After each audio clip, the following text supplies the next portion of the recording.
Hello, everyone. Thank you for joining us today.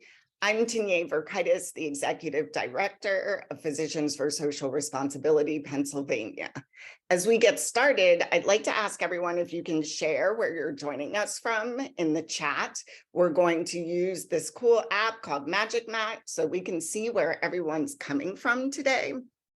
A little background about us. PSRPA has spent the past 10 years focused on protecting Pennsylvanians from the impact of the unconventional gas development industry. The communities supported by this work are composed of marginalized, ethnically diverse, low-income, and rural populations that live in areas disproportionately burdened by the environmental hazards of this industry, which increases health disparities. This year, Pennsylvania moves towards surpassing Texas in oil production, and we couldn't help but think what that means for the state and what role Pennsylvania plays in national and international consumption and pollution.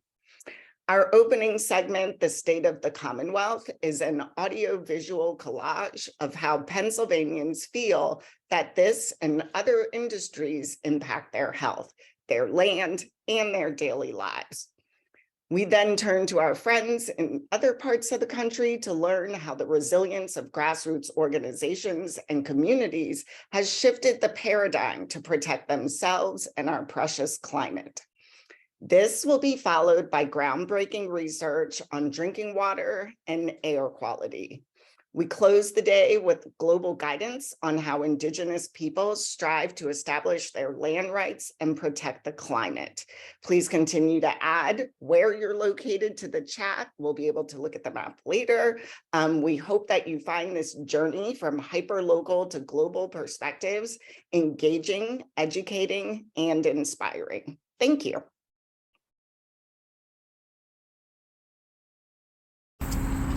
My name is Kim Meacham. I'm a 63-year-old lifelong resident of Clary. I'm sorry to say I'm the product of environmental rape. Where we are right now is land that was part of a coke works.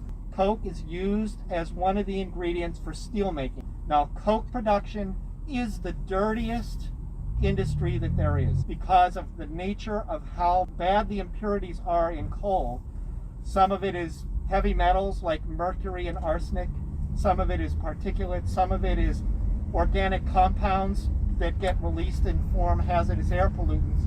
Breathing these cancerous particles and gases.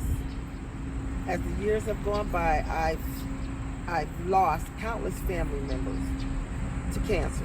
Mom, dad, grandmother, grandfather, aunts, uncles, and friends. My mom died from breast cancer. They're not sure if it came from Claritin or they said it was some kind of chemical, but you can't prove anything. My father passed from multiple myeloma, which the doctor said came from some kind of chemical. My mother was raised there by her mother. Her father had passed away by 45, and more than likely it was due to working in the mills. I worked in that battery in 1983. I was the jam cutter for my father, and he died from leukemia. Like when I was 12, my mom got cancer, my brother died of lung cancer, my cousin Lucy died of lung cancer, and neither of them smoked. So what are we supposed to do? People make suggestions about us moving. Well, I got to answer for them. I'm gladly taking donations for a move. It's costly. There's an air monitor in Braddock.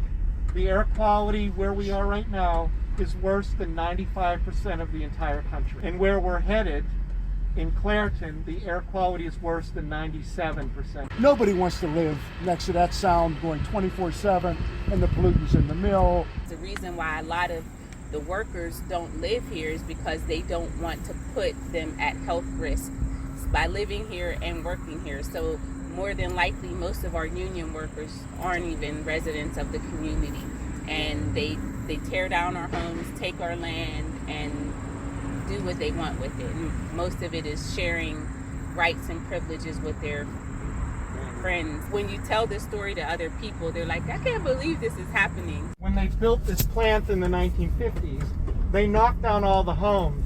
They just showed up with a wrecking ball and started knocking them down. My dad's family had to flee when they were knocking it down next door, like literally like throwing stuff in pillowcases. We had family land here before the mills came, and they took the family land. That we went and we asked for a right to know form. They never responded to that. And then I found out that they were supposed to let us know within 5 days that they received that. We never heard nothing. In the meantime, it was sold in sheriff's sale. Also, there was property that my parents owned, and they tore the house down. So it seems to me like our rights have been violated in more areas than just the air and the mill. They're taking people's properties. That systematic racism is also seen in other places in our lives, like in our healthcare, transportation, food, access. I mean, they've had hundreds of years to do this, and still yet they're not complying.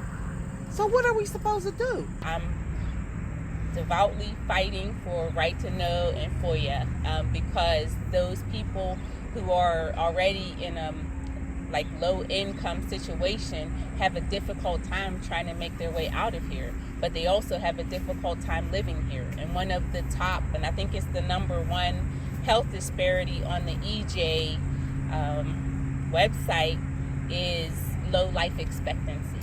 And so for people to think that they shouldn't live a long, vibrant life is really detrimental to the future, because if they don't live, they don't get to pass what they know on to the generations behind them.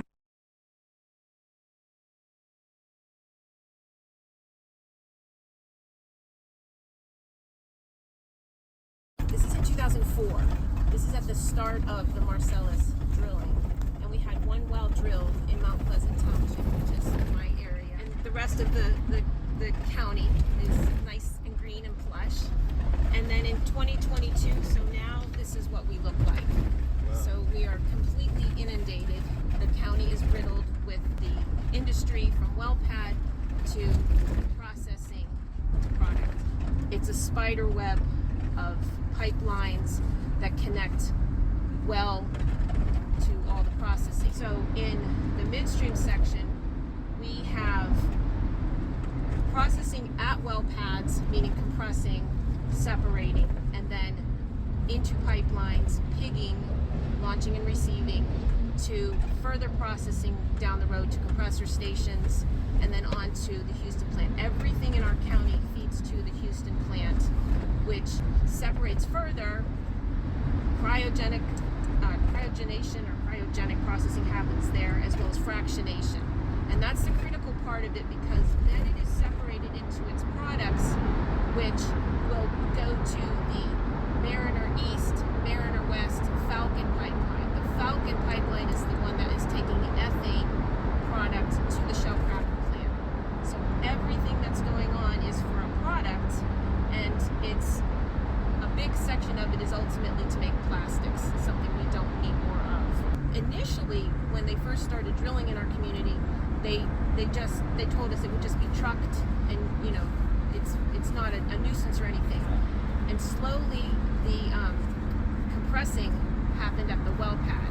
So something that we originally thought was just going to be a hole in the ground, a well, now became an industrial process right there by the hole, by our homes. So originally, when landmen came to our community, they started off by going to large landowners, big farms, and they wanted to scoop up all of them with leases. They came to us and they said, you can make money, you don't have to do a thing. We're just going to put a little well in, it's not invasive, and it's using chemicals that are found underneath your sink. These are the words they told us. Last month, researchers from Yale University reported that women who are pregnant, who live within 2 kilometers of unconventional gas well, their babies have 2 to 3 times the risk of developing acute lymphoblastic leukemia compared with kids who aren't born in the gas lands. The barns are replaced with compressor stations. The silos are condensate tanks. The fences are pipelines. The pigs aren't real anymore, but they vent and they flare. This is the change that our community has seen. It's no longer a rural farming community. And Washington County was very big on farming. And now we have become a massively industrial county for this industry which isn't helping our county economically and not our health. It's not helping the state, and it's not helping the globe. Like, we really are not helping climate change. And it was in, Washington County, I think Mariana, and I said, about the petrochemical hub, and everybody kind of just rolled their eyes like, who cares? And I said, well, you know that we have to feed it. And they were like, what? And I said, well, where do you think it takes 1,000 additional wells to feed that petrochemical hub? And I said, where do you think that's coming from? And they were like, and I said, right here. So there'll be 1,000 more wells in your county to feed that. And then they got it.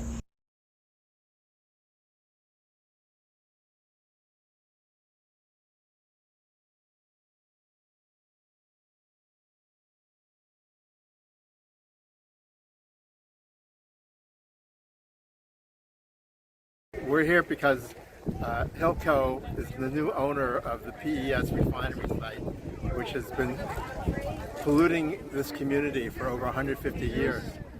This site used to be the largest oil refinery on the East Coast. Pennsylvania Energy Solutions. The billionaires who put these tanks here came to the community with AK-47s, and they came in the community and said, boom, you got lung cancer. They said, boom, you got throat cancer. They said, boom, you got blood cancer. And for decades and decades, the community was rising up and saying, hey, this is a ticking time bomb in our community. They said this was a ticking time bomb all along. And then what happened in 2019? Boom, boom. It exploded because of negligence. Because one pipe with hydrofluoric acid withered down to less than the thickness of a penny. And the entire thing exploded. But that's not the end of the story. If that was the end of the story, we'd all be chilling at home. Hilco got the land, and they said, oh great, we want to be sustainable redevelopers. And we came to the table, and we said, great, let's have a conversation about what's going to happen here. And he said, oh no, I'm sorry, we can't talk to you. We don't want a biased opinion of the community. No, you're just a couple activists. Yeah, we can't talk. And they said, oh yeah, we wanted to be sustainable, but those oil tanks, we want to keep our options open and store petroleum products in it. So we're gonna extend the lease on those. Just last week, City Council approved those permits. So now, as it stands, these oil tanks that you can see all around are gonna house oil. How many people here testified against those permits? I know a bunch of y'all did. We had 20 people, 20 residents at Air Management Services. We said no to those permits, and they passed them anyway. And they passed them anyway. They passed them anyway.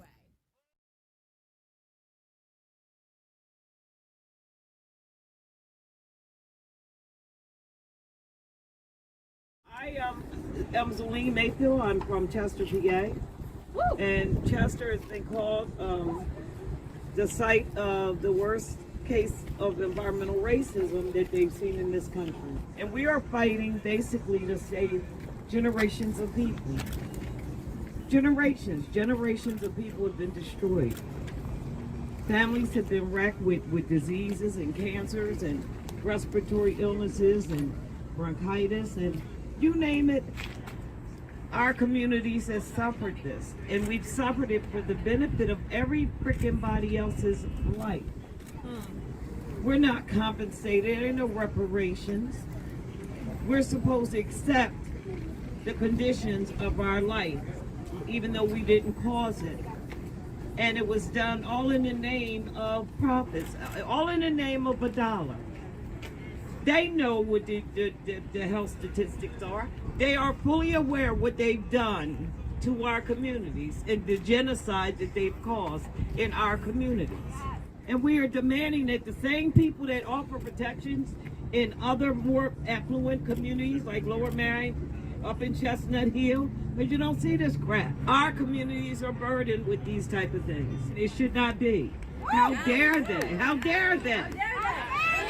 I'm here to tell Penn America, you ain't bringing no freaking LNG to Chester.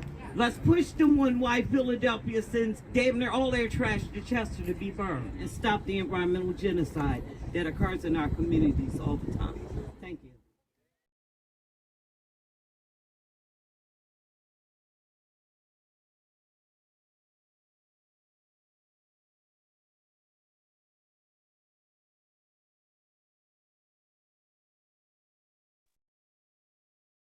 Hi, my name is Laura Dagley. I am a registered nurse and the medical advocacy coordinator at PSR Pennsylvania.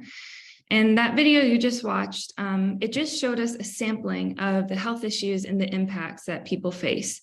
And it can only mention a portion of the places and people impacted because over 1 million people live within a kilometer of a gas well in Pennsylvania alone. All across Pennsylvania, there are countless stories like these of people who have lost loved ones, whose kids are sick, and who are concerned for their health. I've met some of them through my work with PSR, and I know that they feel their concerns and fears aren't being heard, and they want answers. And it's frustrating because there are studies and research, much of it that has been done in Pennsylvania, and it tells us that there is reason for concern and that there are increased health risks living near this industry. Some of our speakers today will go into more detail on that, but the research shows fracking cannot operate without putting health at risk. And the information out there should be enough to protect people from this industry. There's documented evidence of water contamination. And one of the places that this happened, Dimick, is finally getting water out of after 14 years without safe drinking water. This is a huge win for them, not only to have access to safe drinking water again, but to finally have the company held accountable for its actions. In sadder news, 2 members of the PSR PA community recently passed away. We would like to honor Jack Reed and Randy Moyer. Both were instrumental to PSR PA's work and will be missed. Jack Reed was the lawyer for 2 activists who blocked the construction of the Mariner East Pipeline project. Randy Moyer was a worker in the unconventional gas development industry, and he relied on PSRPA as he navigated the health impacts he faced after radiation exposure on the job. Oil and gas workers face some of the same health risks as those who live near oil and gas development, but because they have greater exposure, their health is at greater risk. Up next, we have a video from Justin Noble, who is an environmental journalist, and he will talk more about the occupational health hazards faced by workers in the oil and gas industry. The problem when it comes to workers is they are mixing around in close, intimate contact, getting it splashed on their face, getting it dripped into their mouth, getting it in their eyes, getting their clothes smothered in this waste that the EPA has determined to be non-hazardous, but science knows full well that it is hazardous. It's filled with not just carcinogens like volatile organics, things like benzene we know to be in oil and gas waste, but it's filled with heavy metals and it's filled with the radioactive metal radium. There's a series of health impacts, right? So there's things that happen early on, such as various burns or rashes, and often there's a lot of chemicals involved in the different wastes or chemicals or fluids that workers may be dealing with. So it may not be the radioactivity that's at least initially of most concern. One of the workers I first connected with, he had these strange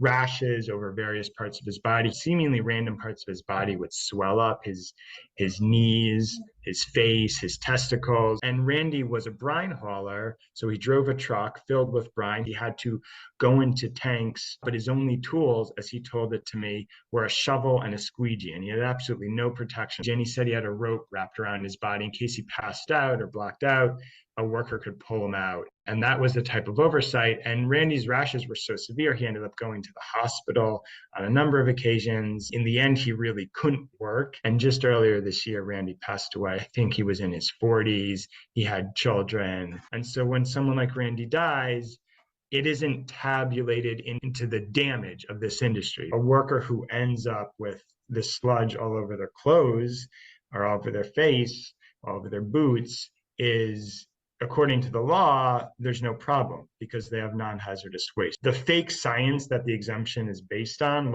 turns into reality on their skin. We only learn about things when people care, whether it's a community member raising alarm, a worker themselves speaking out, or in Louisiana in the early 1990s, a regulator who actually did care about this issue and sent inspectors out into the field. And one of the things they did was track workers from the workplace to their home and actually tested radioactivity every step of the way. So tested their work clothes in the work environment, radioactive, tested the car they drove home in, found radioactivity there, tested the carpet inside the home, found radioactivity there, and then they had a small child, they had a baby crawling around on the carpet, and they found that the baby itself was radioactive. Right now, there is massive political pressure and economic pressure as well to keep the oil and gas industry going, which means there's huge pressure to just silently, slowly close our eyes on the harms, right? Whether it be climate change or whether it be any sort of contamination or health issue that oil and gas causes.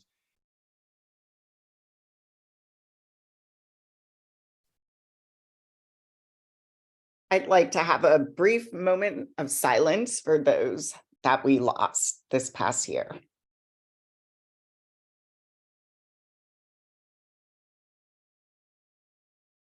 Thank you.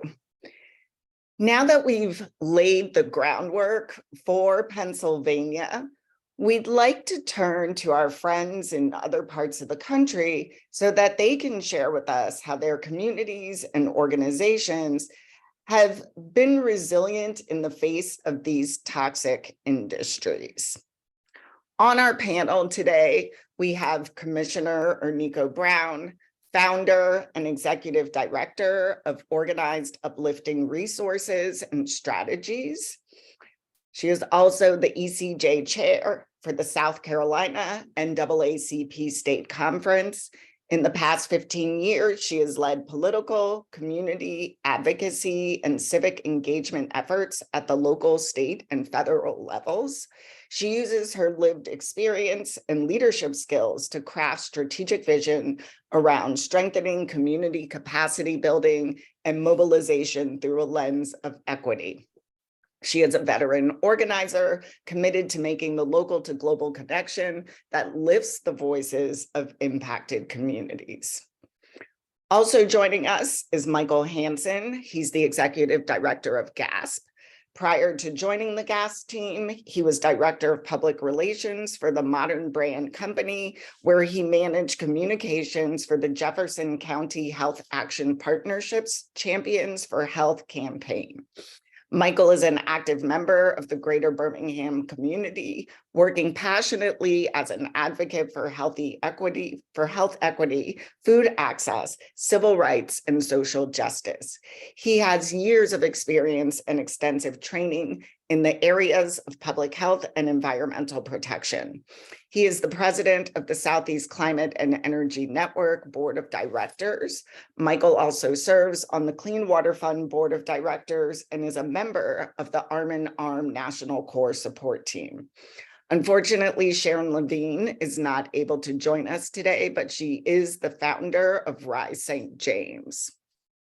Our moderator, Matt Mihalik, is the executive director of the Breathe Collaborative and its communication platform, the Breathe Project.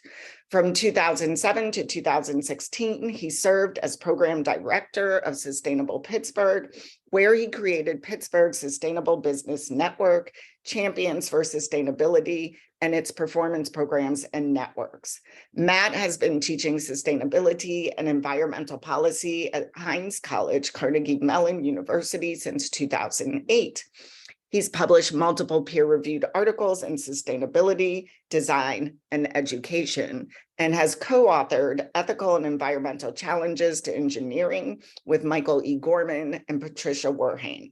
Matt's PhD is in systems engineering from the University of Virginia, and for the past 20 years, Matt has dedicated himself to creating and managing networks that transform systems for a sustainable, just, fair, and hopeful future.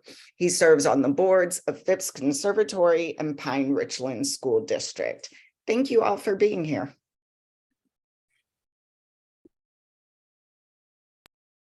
Thank you for having me. Cool.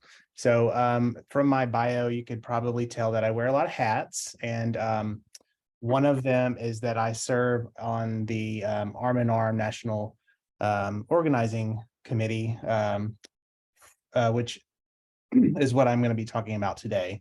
And specifically, I'm going to talk about our Power for Southern People, Not Southern Company campaign, which is our current flagship campaign. In my day job, I am Executive Director of GASP, the Greater Birmingham Alliance to Stop Pollution, not to be confused with the group against smog and pollution based in Pittsburgh, with whom we work, but are not affiliated. So just one note on that. So Arm in Arm, we started organizing this campaign about 4 years ago, and we came up with this grand strategic objective.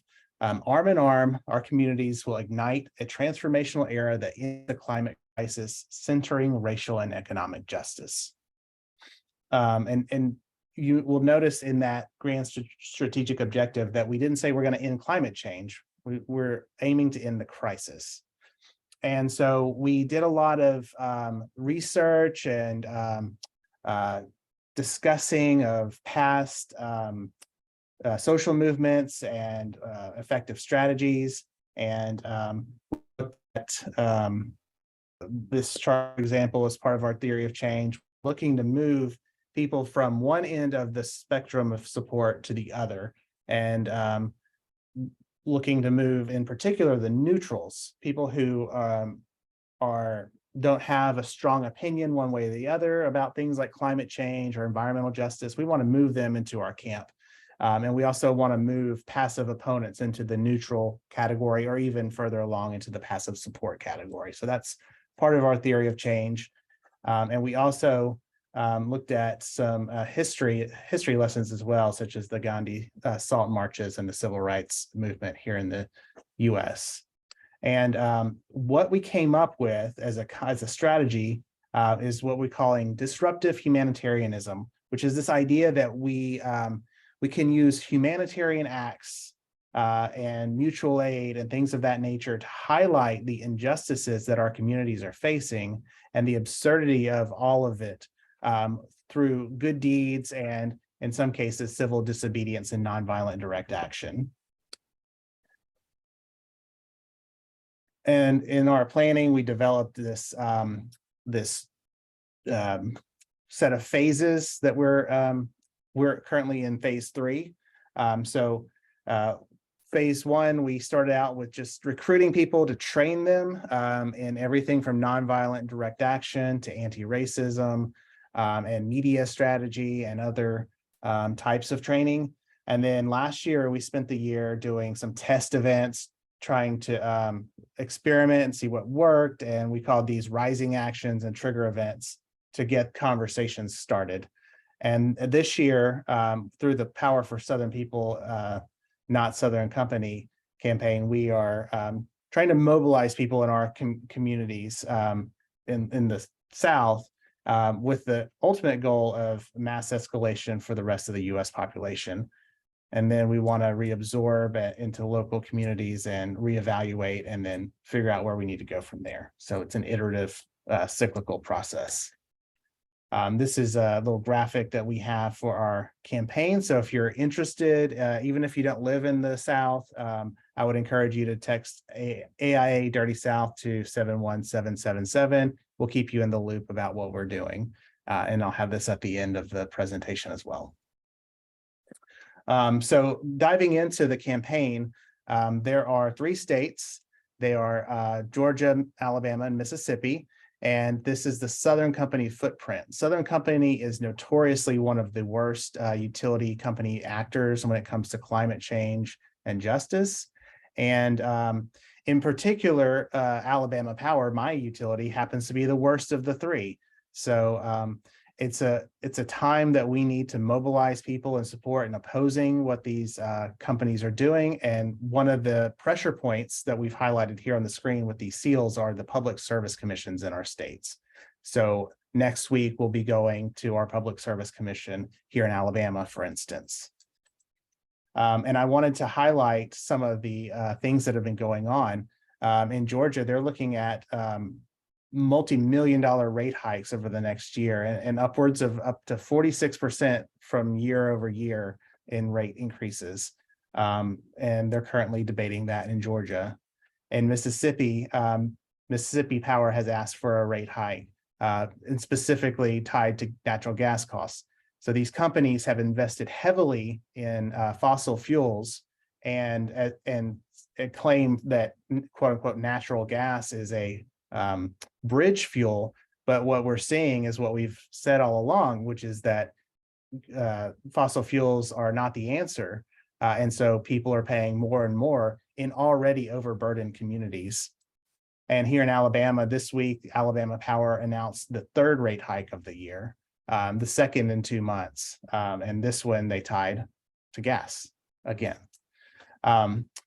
Southern Company sits near the top of the Hall of Shame, which is a list of the worst of the worst. And they performed terribly when it came to disconnections and shutting off families' electric utilities during the pandemic.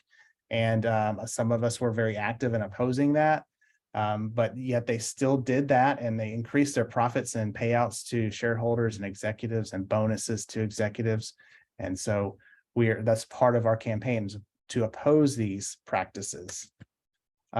Southern Company and its enablers are actively denying the climate crisis and dismantling democracy and reproductive rights. And what I mean by that is through campaign contributions, Southern Company and its operating companies are contributing to candidates, for instance, candidates that might have been in Washington, D.C. on January 6th and acting badly, candidates who oppose reproductive rights and so forth. So not only are they opposing climate change, but they're also contributing to the dismantling of our democracy by funding these candidates that are doing bad things when they get elected.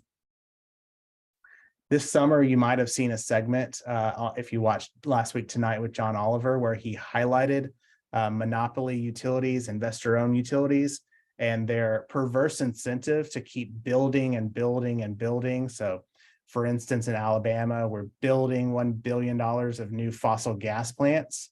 And it's a perverse incentive in the sense that they're rewarded for the capital investments they make. They get to comp that in a little overhead for profit, and we get stuck with the bill. And as John Oliver said, this isn't a system where you, the customer, are going to be prioritized. If anything, the model only makes sense if the company's shareholders are viewed as the customer and your bills are the product. So it's kind of flipping that on its head a little bit and thinking about it differently. So this past year, last year, we did a summer of actions. We set up shop in Atlanta outside of Southern Company headquarters and we did a trash pickup and took the trash to Southern Company headquarters and said, we can clean up our trash. Why can't you clean up your coal ash? And we did several other actions throughout the U.S.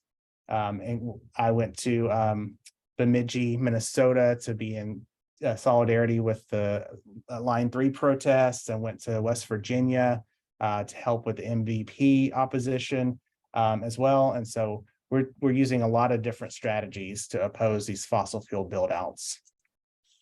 This was the National Assembly we held in February of this year in Birmingham, where we trained about 100 people from 23 states. And we did a march through downtown Birmingham calling for racial justice and climate justice. So for the Southern Company campaign, we have several groups that are a part of the organizing, including Mississippi Rising Coalition, ECHO, My Group Gas, Energy Alabama, Sierra Club, and others. And we divided up our team into 3 groups to develop story and strategy, a group to develop structure, and then a hiring team to staff and resource the campaign. Our vision is that we believe that energy systems should support the health, safety, well-being of our communities and not extract our wealth or threaten our well-being. And to get there, we want to shift the power into the hands of our communities to determine a clean and just energy future, and shift power away from the hands of Southern Company shareholders and executives. This year, What our goals are to expose the toxic and extractive practices of Southern Company and raise awareness of who has the power and influence over energy policy in our states. And by doing so, we intend to make Southern Company politically toxic in our governments and communities so that politicians and candidates don't want to accept the funding from that company and their operating companies. We also want to train and grow a vocal base of support to join the campaign and to join arm in arm so that we can build towards a longer term effort and mass escalation of people who have the skills to lead and the willingness to take dramatic action. And so some examples of what we've done this year as part of this campaign is we held in Metro Atlanta, we held a candlelight vigil and a get out the vote effort. We did mutual aid. We gave out box lunches to the unhoused who were camped out near Southern Company and the PSC headquarters. And we did a rally for climate justice. Here in Birmingham, where I live, the World Games were here. And if you're not familiar, the World Games are sort of like a training ground for the Olympics, and they're also sort of like a side event with different sorts of events. So things you wouldn't see at the Olympics. But the CEO of the World Games here in Birmingham was this guy named Nick Sellers, who was an executive at Alabama Power, of course. And he served in many roles. He's been an advisor to governors and lawmakers, and he was the former president of the State Chamber of Commerce, and as well as the former chairman of the Alabama Sports Council. In the World Games, it was just a disaster. Birmingham doesn't have robust public transit, so they created this network of really foolish bus stops, and they here I'm highlighting that in Atlanta back in 1996 during the Olympics, what they did to quote unquote clean up the homeless problem, as they put it, was to give bus tickets, one-way bus tickets for unhoused residents of Atlanta to Birmingham. And this year, in preparation for the World Games and the city led by Alabama Power came up with this idea to put the unhoused in these boxes, or what we were calling coffins, because if you've ever been to Birmingham, Alabama in July, putting people in a wooden box is not a great idea. In fact, I would call it inhumane. And so those are the reasons why we have this campaign. And here again is that graphic I showed earlier, where you can text AIA Dirty South to 71777 to be kept in the loop. Our goals, once more, are to recruit people into the fight, to hold Southern Company and legislators accountable, and to build together through solidarity and direct action.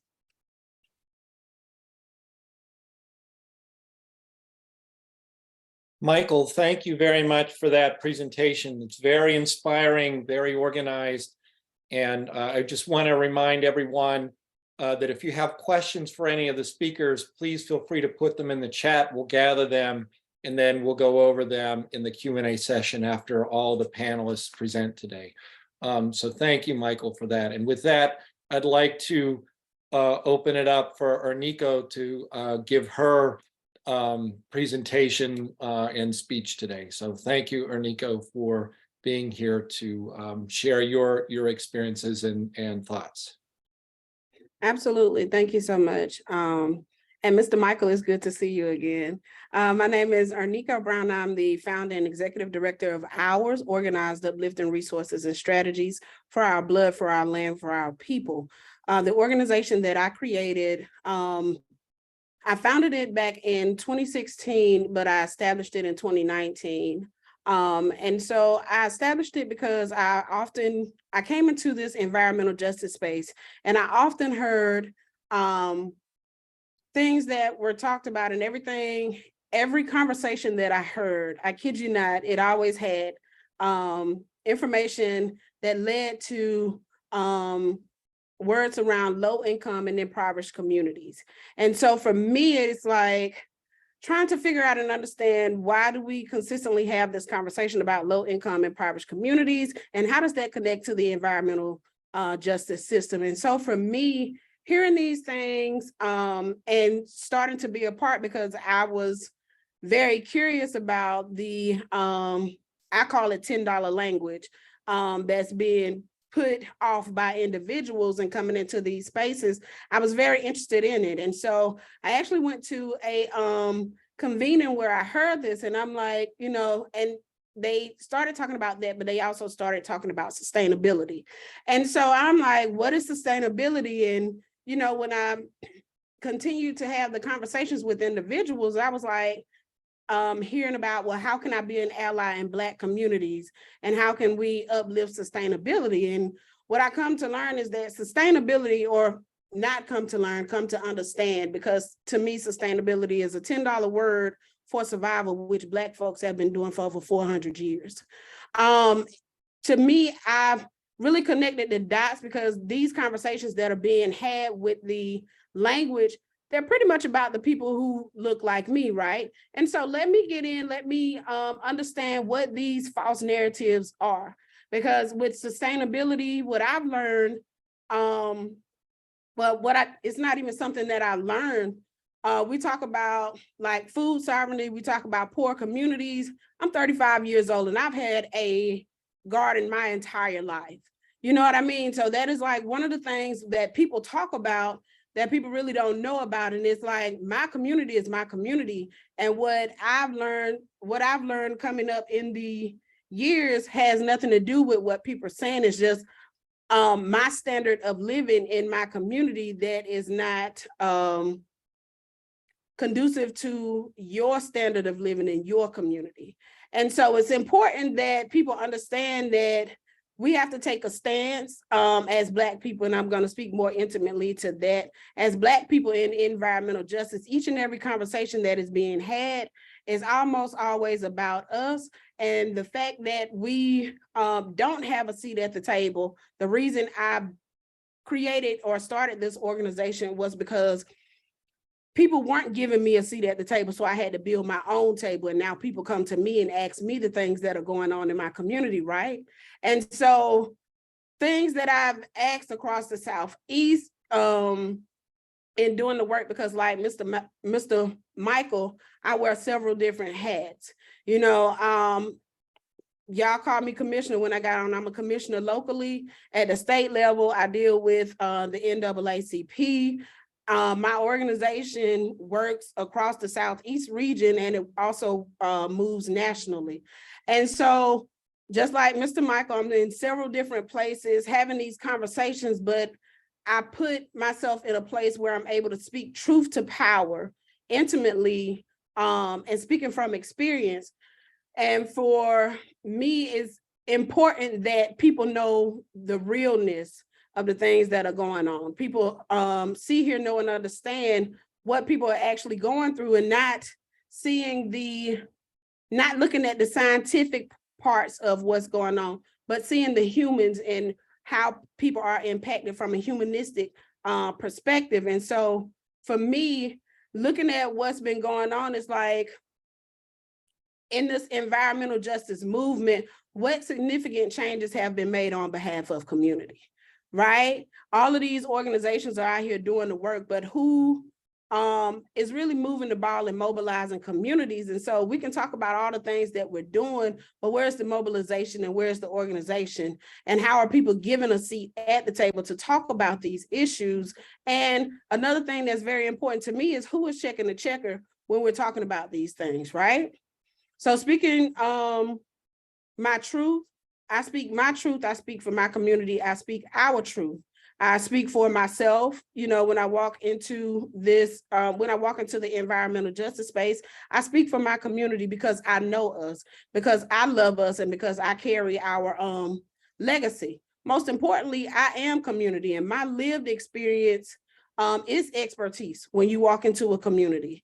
And to me, lived experience is an expertise, and that's more valuable than a title. to me, communities solutions should be community led and supported by organizations rather than organizations coming into communities and giving them solutions. Community doesn't care what you know until they know you care. And I think one of the guys in the video actually stated that, and that is true. And one of the other things is you'll never have trust, TRUST, without us, US. So that's something that people need to see, hear, know, and understand when doing this work. And the most important thing in doing this work and shifting the paradigm is connecting communities to the conversations. One thing is the community needs to be aware of what's going on. And like for me, I've worked in the biomass space on behalf of environmental justice. Prior to getting in this space, I was actually a career coach and was doing hiring for the biomass industry.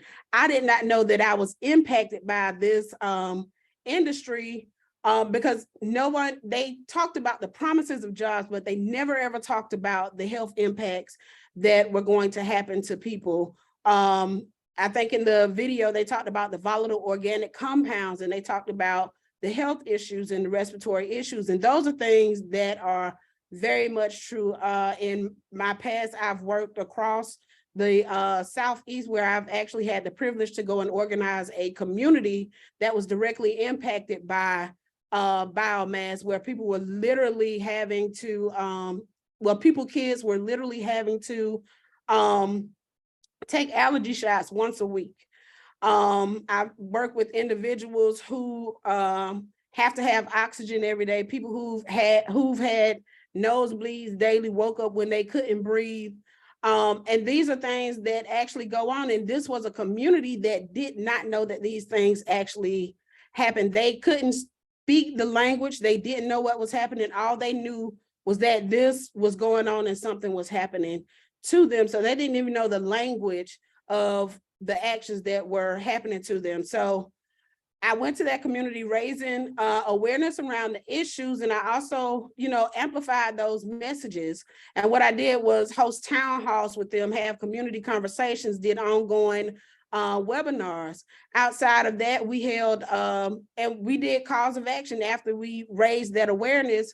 And we had rallies, we had press conferences, we did sign-on letters, and we held those people accountable. And when I speak about those people, I'm talking about the industry, I'm talking about the elected officials at the local, state, and federal levels. And so to me, I wanted to speak more intimately about organizing this rise in communities because it helps with relationship building, it helps with education, it helps with capacity building of community members, it helps with leadership development of those community members in those communities, and it supports you in that community action building that you're having. And so in closing, I would just like to say that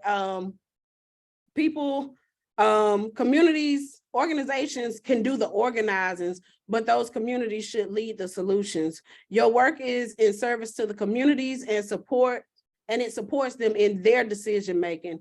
And to understand that there is power in numbers, and those numbers come from the community. And what we need to recognize as organizations, we're not saving the community is saving us, our organizations, and our families as well. And finally, the last thing I have to say is we have to humble ourselves in our humility to understand that supporting impacted communities is exactly how we feed our families, and everybody deserves justice. Thank you. Awesome. Thank you very much, Ernico. That's really passionate, and the commitment and the impact, it's amazing. Thanks. So we were expecting Sharon Levine from Rise St. James to present today, but she couldn't make it. We have a few extra minutes, and Tanayan has given me the green light to just present a couple of things that we're doing here in the Mon Valley in Pennsylvania through the Breathe Project. So I'll just insert a couple things here for about 8 minutes or so, and then we'll pivot to discussion. So I'm just going to share my screen if I can. Actually, I don't have the ability to do that. If you all could allow me to share my screen, that would be super.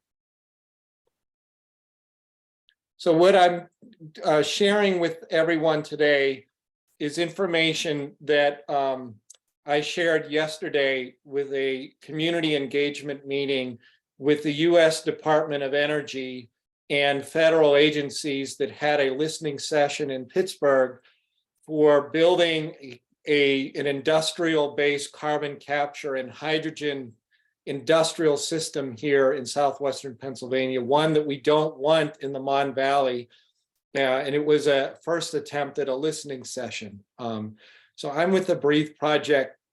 We are a collaborative where we bring together resources to support communities that are engaged with battling for their health and their families and their communities throughout southwestern Pennsylvania. We focus mostly on air quality, but we are very deeply involved with campaigns where the steel industry is still present and doing harms, and also petrochemical build-out. And so this is one of the key messages. The Monongahela Valley has hosted a steel mill since 1872. That's 150 years that it's been operating there, disrupting families, doing damage to the community. There are layers of intersecting issues of racism, of poor housing quality, of disinvestment, and it all traces itself to the impact of the company and the way that it operates.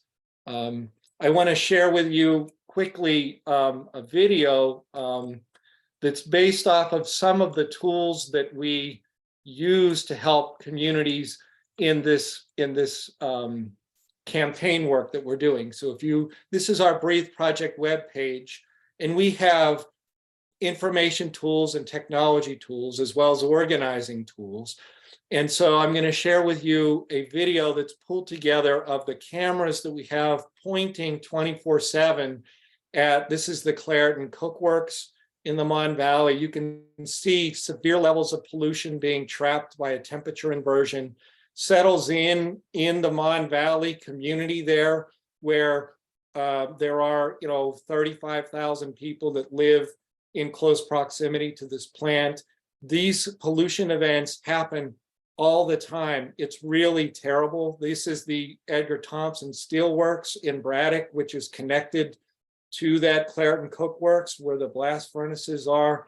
The homes are constantly subjected to terrible levels of pollution, and we are mobilizing people to complain. So this is an app called the Smell Pittsburgh app. Anytime anyone smells this pollution, they can record it and geocode it. There's been over 100,000 of these recorded, and it's sent to regulators.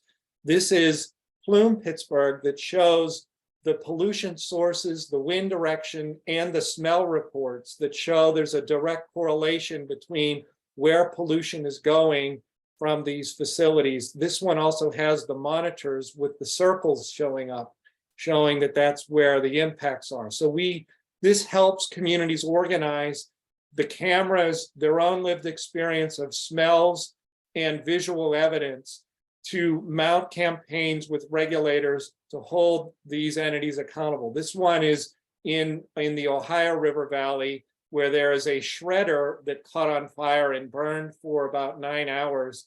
The community across the river where this camera is located needed to be evacuated for several days because of how awful the pollution levels were here. So, we have ongoing severe problems in southwestern Pennsylvania, and attempts to double down on this by building a hydrogen hub and a carbon capture and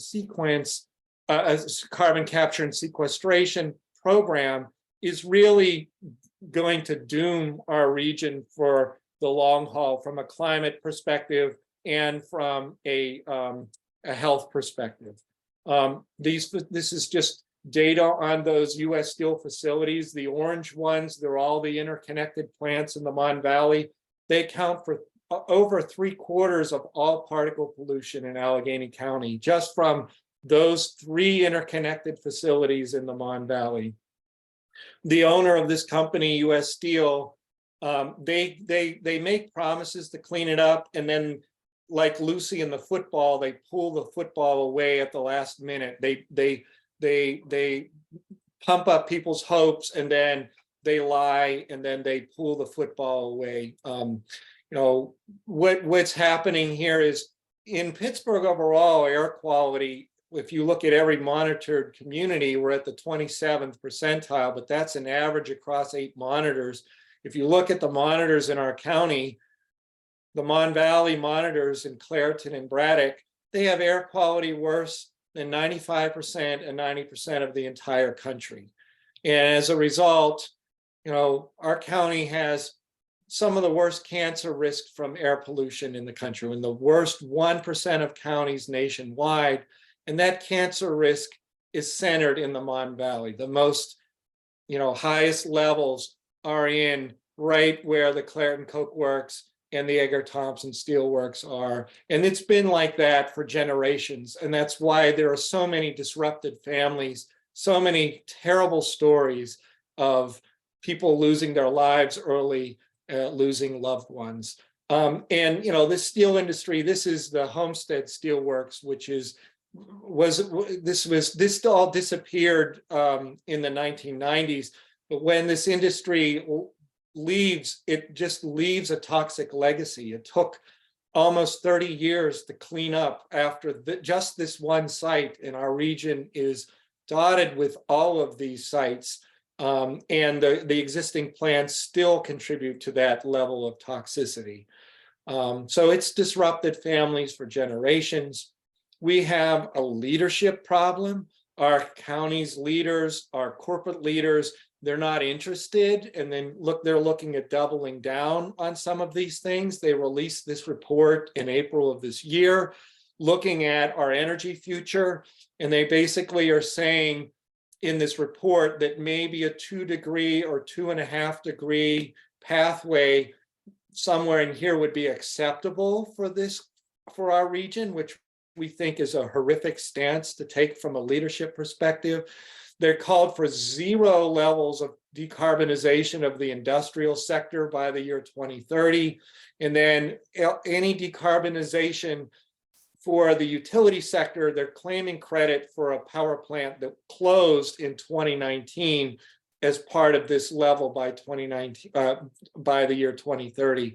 So it really is doubling down on the wrong things, and they're asking for huge subsidies for carbon capture and sequestration and almost nothing for renewable energy and clean energy. So our organizing, starting now, is pushing back on this narrative and this future for the region that will lock into place and further exacerbate and extend the harms of people who've been suffering for generations. These communities do not deserve that. What we did when U.S. Steel announced that they were pulling out their investment, we organized a letter campaign that was sent to every major leader in the region, all of the delegation of Congress people, senators, county executives, local town leaders, basically saying we need a vision that centers on the health of these communities, good faith partnerships, investments that don't harm people, solutions that address short-term air pollution problems and long-term climate necessities, and then reliable family-sustaining jobs, not ones that appear for a few months and then disappear, or are based off of these cycles, business cycles that, maybe there's a boom for a year and a half and then everybody's laid off, and that does damage to the communities as well too. So in any event, this is, our campaign work in the Mon Valley, investing in people, starting with their health, be very skeptical of paternalistic technological and business solutions. If there is investment, it needs to be in renewable energy, not carbon capture and sequestration. We need to stop making the Mon Valley a sacrifice zone. If the steel industry has any future in our region, which there can be some debate about whether a community that's borne that burden for generations should still have to.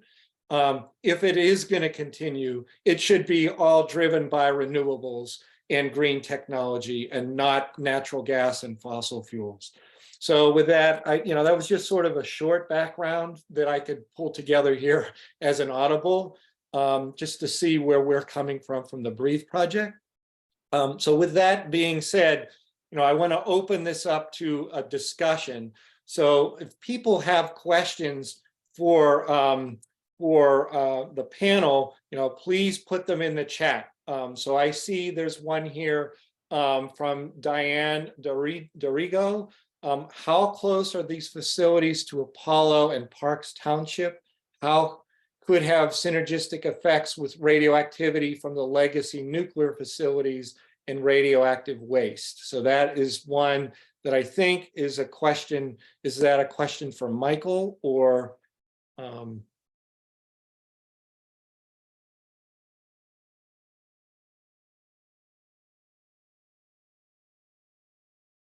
I don't know who wants to take that one.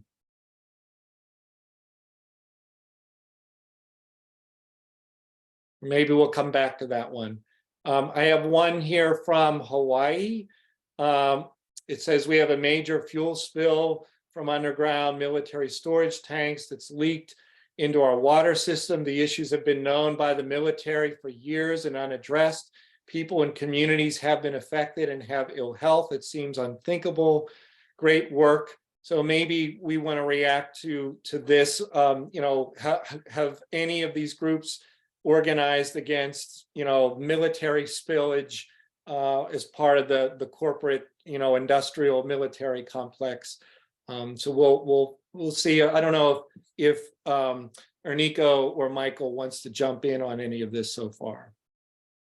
Well, for me, I've never organized against any military base with the spills. However, speaking from experience, like, you have to organize the people around the issue. If you're saying that people are impacted by these things that are going on, you need documentation. You need to reach out to your elected officials and start those conversations. You need to hold the people accountable. Yes, you can say that people individually are having issues, but what are the collective issues that you see coming from each and every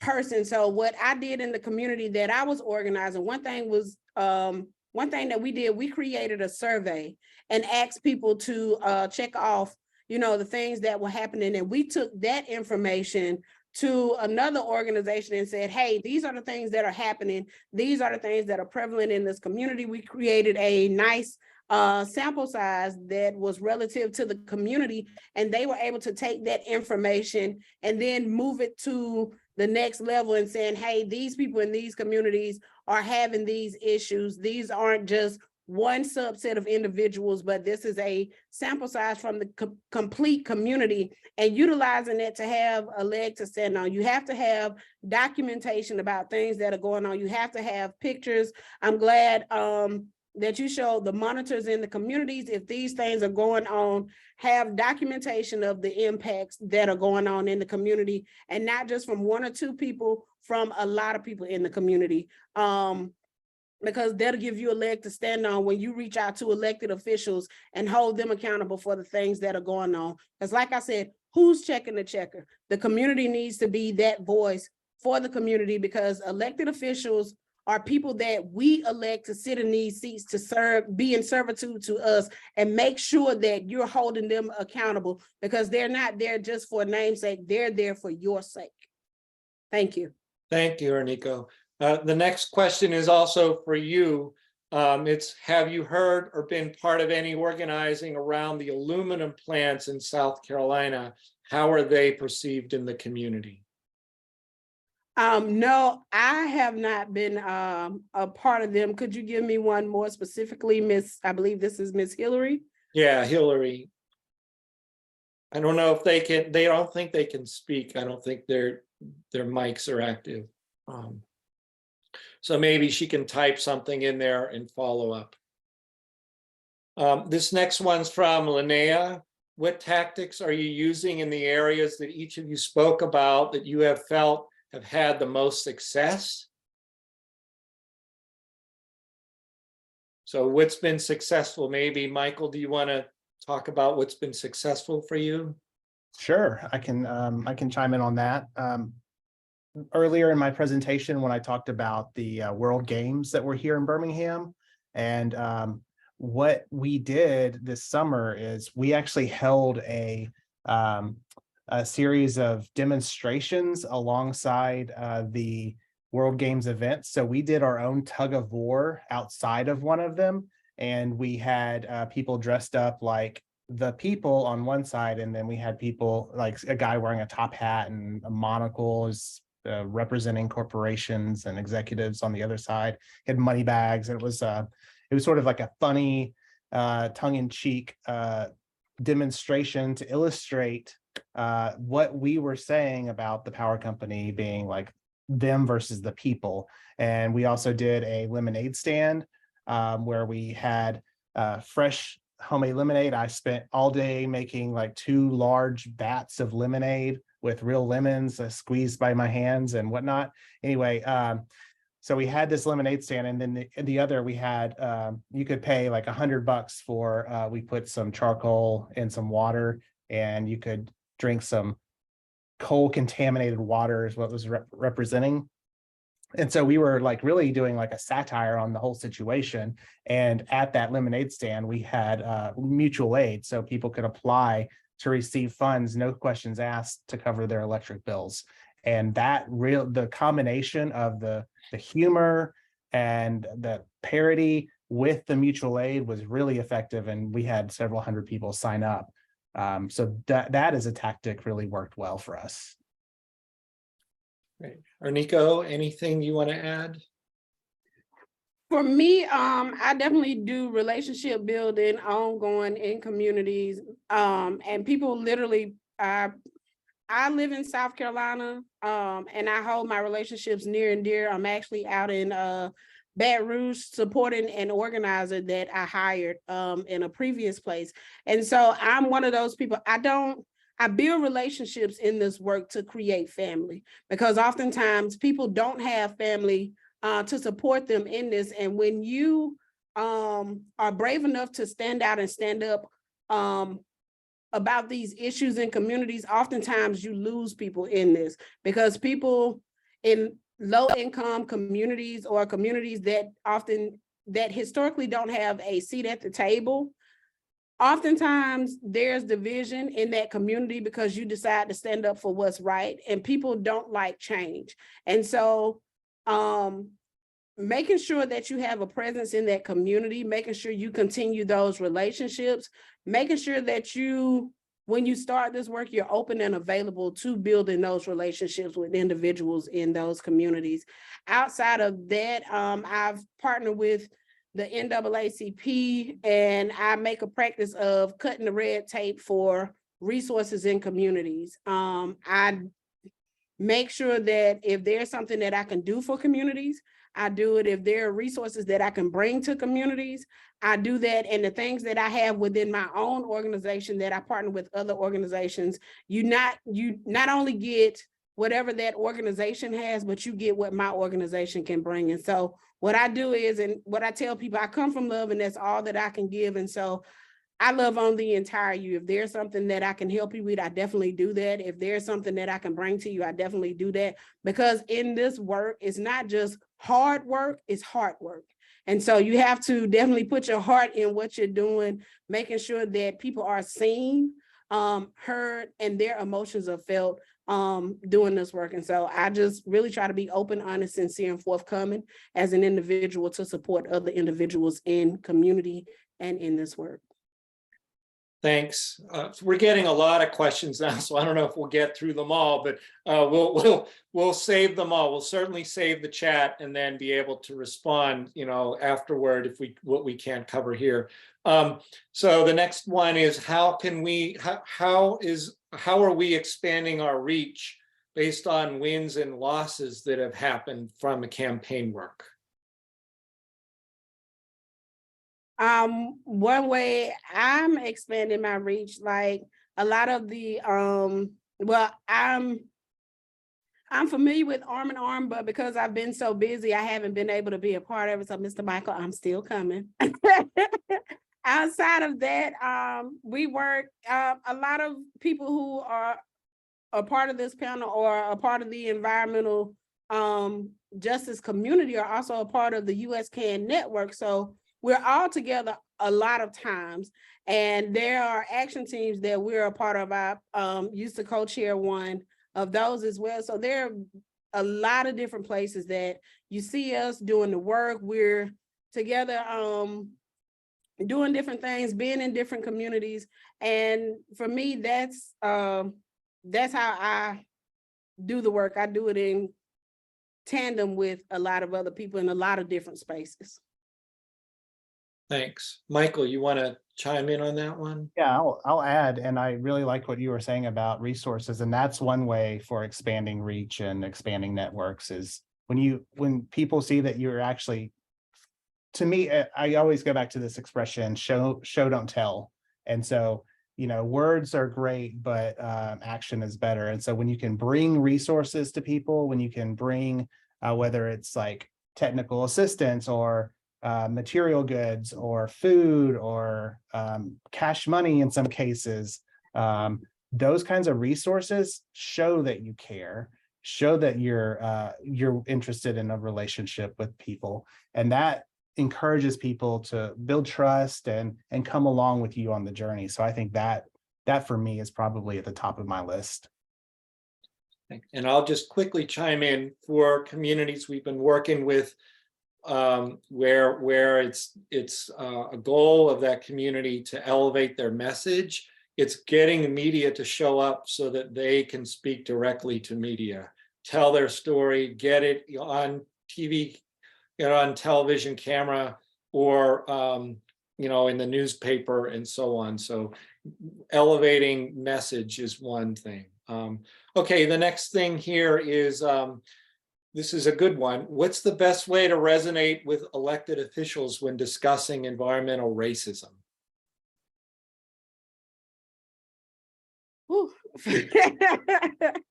For me, being an elected official, I just speak truth to power because I'm a person who is impacted. You tell that story.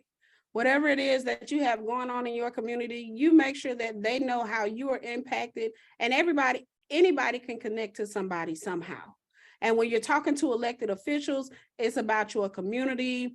And be that if it's a congressional person, they're a part of your district. Those people who are elected are representation of you. So surely in some way they're impacted, their history is connected to whatever you're presently going through. There is someone somewhere that they can connect to those issues that you are having, where it's their family. It's the people that they've come up with, it's the people that they're dealing with. They have to know the issues that are going on in your community. They have to know the things that you're dealing with, and it's up to you to make sure that they know and hold them accountable for everything that is going on in that community, because they're in servitude to you and your family. Thanks. Michael, you want to chime in on that? Sure, yeah, and I agree with everything you just said. And from my experience, it's case by case. You have to tailor your message to each elected official. So it's doing your homework and knowing what they're interested in, what motivates them, what their views are on various issues, not just the one you're talking about. In other words, you have to show an interest in what they care about so that you can connect with them. And then you have to know what not to say. So in our case, and a lot of times the elected official might be harboring racist feelings, or the city council or what have you. And so you might have to relate via statistics or something that seems black and white, so to speak, no pun intended there, but you have to figure out how to tailor your message to each individual lawmaker. Blanket statements and assumptions don't work. And I would just say for the Breathe Network in our region, the health statistics and data speak volumes. They really do. It's really, really awful. We have some of the worst statistics based off of, racial discrimination and data in terms of health outcomes in the entire country. And it's really, making sure that that remains central, that all leaders are responsible for that and changing that. The other is just, letting people tell their story, the stories of how much of a burden all of this is and has been. Those stories need to be heard, and they touch people and move people. Absolutely. Okay, the next question is, do you recruit medical providers in your communities to help your campaigns to tell compelling stories centered on health impacts from polluting and climate wrecking activities? Absolutely. We recruit health people, we recruit scientists, we recruit anybody who can oppose whatever industry that we are combating. Yeah, and for us, I'm speaking in terms of GASP now, not Arm in Arm. But for GASP, that's a big part as well. We have a local university with a medical school and a hospital here, and so recruiting, whether they're pulmonologists or pediatricians or nurses, those are all very, very effective messengers who can also connect you with different sub-communities. And we had a campaign a while ago called Voices for Clean Air, where we used 2 to 3 minute videos and tried to highlight, for example, some medical professionals and their, what they've seen in their practice. So yeah, definitely a very effective tool. Thanks. The next one is from John Sonnen of unceded Tlingit on Douglas Island, Alaska. How can we get re-regulated after allowing authorities to become captured? Can't capitalism as a means to distribute Earth's resources only be enabled by removing big money from campaigns? So these are some big questions. Removing influence from elected officials, I think, is the core here. Preventing capture. Do you want me to chime in on that one? Yeah, please. Yep. So going back to the Arm in Arm hat, switching back my hat, we've done some corporate research on Southern Company and its operating companies, Mississippi Power, Alabama Power, and Georgia Power, to analyze their campaign contributions, and we'll be utilizing that. And the name of our game is to name and shame. So we'll be letting people know who they're contributing to and what those politicians support, and why it's bad. And so that's that whole idea of making it politically toxic, so that we don't end up with captured agencies and captured lawmakers. Yeah. Arnico, do you want to weigh in on that at all? For me, it's well, I've been into it with elected officials, and it's calling them out and calling them in and calling them on whatever it is that they're saying. If they're, falsifying information, speak out on it, and I don't do behind closed doors. You got to call them where they are, just like we meet the community where they are. You have to meet those elected officials where they are. And if they're, saying the wrong things, if they have false information, being in a position where you call them out and call them in and call them on what they're doing is definitely important. Super. Well, so the conference organizers are letting me know that our panel time has ended here. And I'll double down on Arnico for Congress for that. Thank you, Becca, for chiming in there. That's great. If there are any unanswered questions, we'll be happy to respond to them. I will put my contact information in the chat and make sure the PSR people have that for anyone who wants to follow up. I want to thank our panelists today, Arnico Brown and Michael Hansen, for a wonderful panel, very inspiring, and thank you. I appreciate being able to be connected with you all and look forward to following up with everyone here. So thank you very much. And we will pivot next to Nicole Diesel for the next part of the program. Thank you all. We'll be back in about 3 minutes.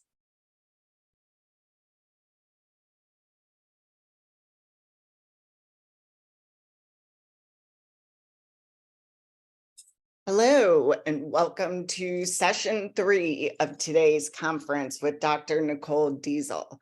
She is a tenured associate professor in environmental health sciences at the Yale School of Public Health and a member of the Yale Cancer Center and Yale Center for Perinatal, Pediatric, and Environmental Epidemiology.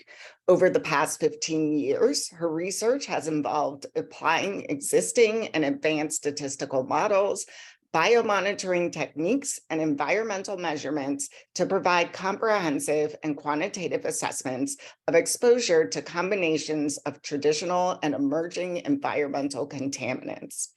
She's been a leader in evaluating the exposures, health, and environmental justice impacts of unconventional oil and gas development. She directed an interdisciplinary team of investigators on a project entitled Drinking Water Vulnerability and Neonatal Health Outcomes in relation to oil and gas production in the Appalachian Basin. She has published over 20 research articles, reviews, and commentaries related to fracking to date. Dr. Diesel serves as executive editor for the Journal of Exposure Science and Environmental Epidemiology and is on the editorial board of Environment International. Thank you for being here, Nicole. Thank you so much for that introduction. I'm going to share my slides. Okay, wonderful. Yes, thank you so much for the introduction and to PSR Pennsylvania for the invitation to speak with you all today. It's been a great session so far, and I really appreciate hearing from all these voices of community members and leaders. And I heard a little bit about the importance of data and statistics in communicating with policymakers and such. So as a researcher, I hope to share with you today some of the research that I've been working on, really striving to conduct high quality and high impact research that could inform policy. So I'll be talking about unconventional oil and gas development, impacts to drinking water, and impacts to children's health, primarily in Pennsylvania and also Ohio as part of the Appalachian Basin. So first of all, I think this audience is probably very familiar with unconventional oil and gas development, but just to make sure we're all on the same page, I'll just give a brief bit of background. Unconventional oil and gas development, or UOGD, and commonly referred to as fracking, is a complex multi-phase process for extracting oil and natural gas from very deep, low permeable, low porous rock formations, such as shale. And so they have very low permeability, kind of like concrete, and oil and gas is trapped within these rocks. And because of their low permeability, this requires some extra intensive stimulation, which is accomplished through this horizontal drilling and high volume hydraulic fracturing in order to extract these fossil fuel resources. And this is in contrast to more conventional drilling, which is typically vertically drilled wells into more accessible formations that have higher permeability. And so, as I mentioned, it's a complex process where a well is drilled vertically about a mile or two below ground. When the well is constructed, there are extra layers of steel and cement casing when it crosses the water table to try to limit contamination and leaks. At the time of injection, you have millions of liters of water, chemicals, and sand injected down the wellbore under extremely high pressure and expelled into these rock formations through perforations in the wellbore. Then this water creates these fractures or fracks or cracks that once the pressure is released, it allows the oil and gas to flow back up the well. Accompanying the oil and gas is a portion of the fracturing fluids that were injected initially, And there's also briny water trapped within these rocks that are of concern from a public health perspective because they can contain arsenic, lead, and naturally occurring radioactive material that also travels up to the surface.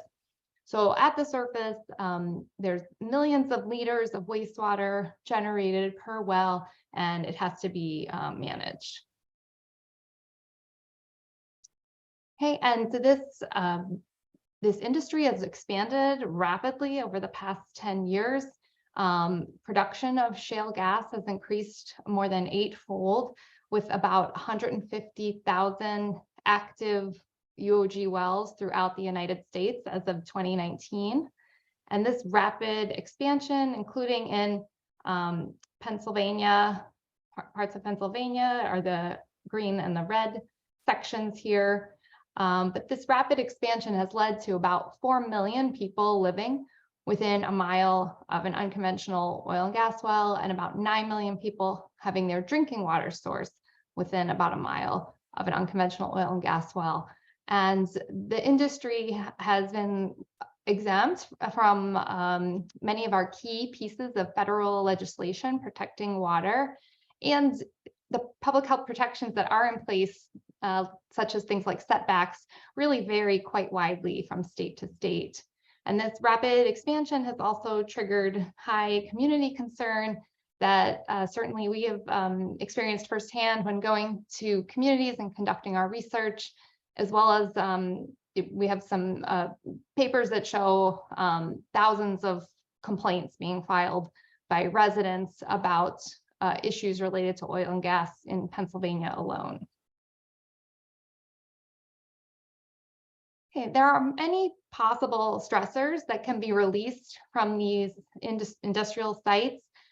Things like air pollution from construction equipment, there's increased truck traffic, noise, odors, the seismic activity, radioactivity. We heard about probably all of these in the video earlier. My presentation is going to focus a little more on the potential impacts to drinking water. So there can be impacts at the surface with spills of the wastewater that I described.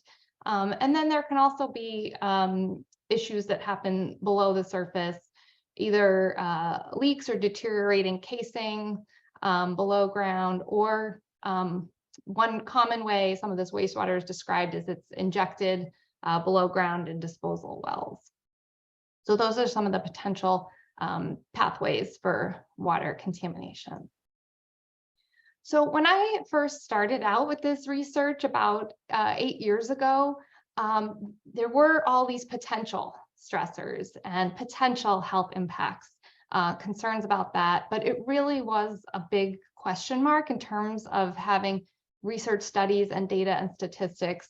So while it seems plausible based on previous experience with other oil and gas activities, or what was known about pollutants being emitted from unconventional oil and gas sites, there really wasn't a lot of information and studies actually studying unconventional oil and gas because it was so new. So two questions that I really wanted to try to address was whether or not living near UOGD sites could contaminate people's drinking water, and also what would be the impacts to children's health from living near these sites. And so first I'm going to talk about impacts to drinking water. And when we set out to try to tackle this question, already there were many challenges at the time. So I just wanted to walk through some of them.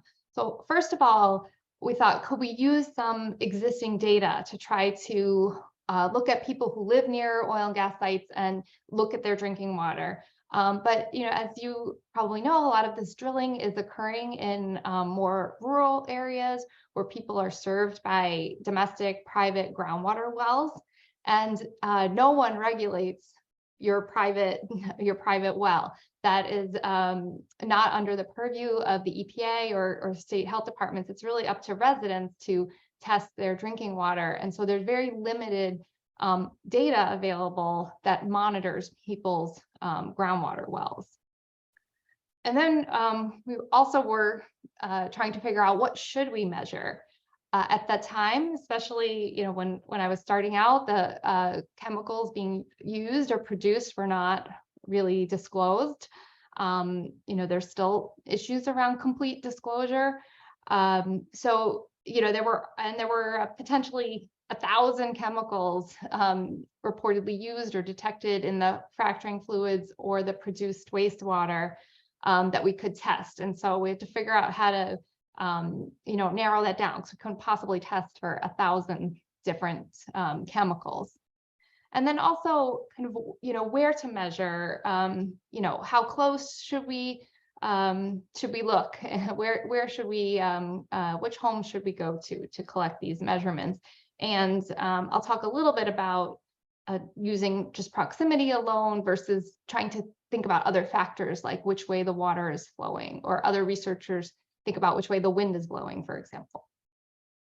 Okay, so to tackle the idea that there really wasn't a lot of data available, we went out and started collecting our own measurements. I did this pilot study in 2016 in Belmont County, Ohio, and then a couple of years later did the water study, which was in northeastern Pennsylvania and southeastern Ohio, as well as some areas in West Virginia. Those are our recruitment flyers. And then we had to figure out, again, what to measure. So we tried to narrow down that list of over 1,000 chemicals that the EPA listed as being potentially reportedly used or in the wastewater. So we didn't really know what was being used where, because that wasn't disclosed. So we thought, well, let's try to narrow this down based on health impacts, potential for health impacts. So we're interested mainly in children's health. So we reviewed all the chemicals with respect to whether or not there was any data available on their reproductive or developmental toxicity. And we found that for about 80% of the chemicals, there really wasn't data available on these types of endpoints. So again, another big question mark in terms of the chemicals being used or produced. And of the ones where there was some information available, there were many of them did have some links to reproductive and developmental toxicity. And in the end, there were 157 compounds that had some data suggesting association with these endpoints. So we kind of used that as a starting point, tried to measure as many of those as we could. Similarly, we want to understand the cancer-causing impacts of chemicals that could be used or produced in the wastewater. And similarly, only a handful of chemicals had even been evaluated for their cancer-causing potential.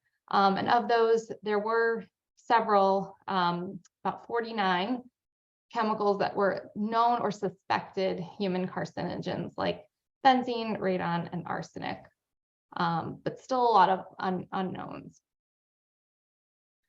Okay, so then where to measure? We conducted our study in northeastern Pennsylvania and Bradford County, and also southeastern Ohio, in Belmont and Monroe counties, and some really adjacent counties. And these maps give you an idea of our study area, where the red dots are the UOG wells, the active UOG wells, and the gray diamonds are our sampling locations. So it does just highlight the density of the drilling in these areas that we went to do our research. Hey, and in our studies, we measured for 64 organic and inorganic chemicals that we narrowed down based on health relevance and also being potentially linked to UOGD. We went to 255 homes in Pennsylvania and Ohio, and here's just some photos from the field, going to people's kitchen taps and collecting their water, also collecting water from their outdoor spigot. And just to give a sense, for testing like a wide array of chemicals, they all require kind of different containers and different preservatives. So like some are glass, some are plastic. They have to be pre-cleaned and treated. Some of them require special filters. So it's quite an elaborate endeavor to really do a careful chemical analysis of people's drinking water. We also collected the coordinates of the sampling locations so we could map how close people were to UOGD sites.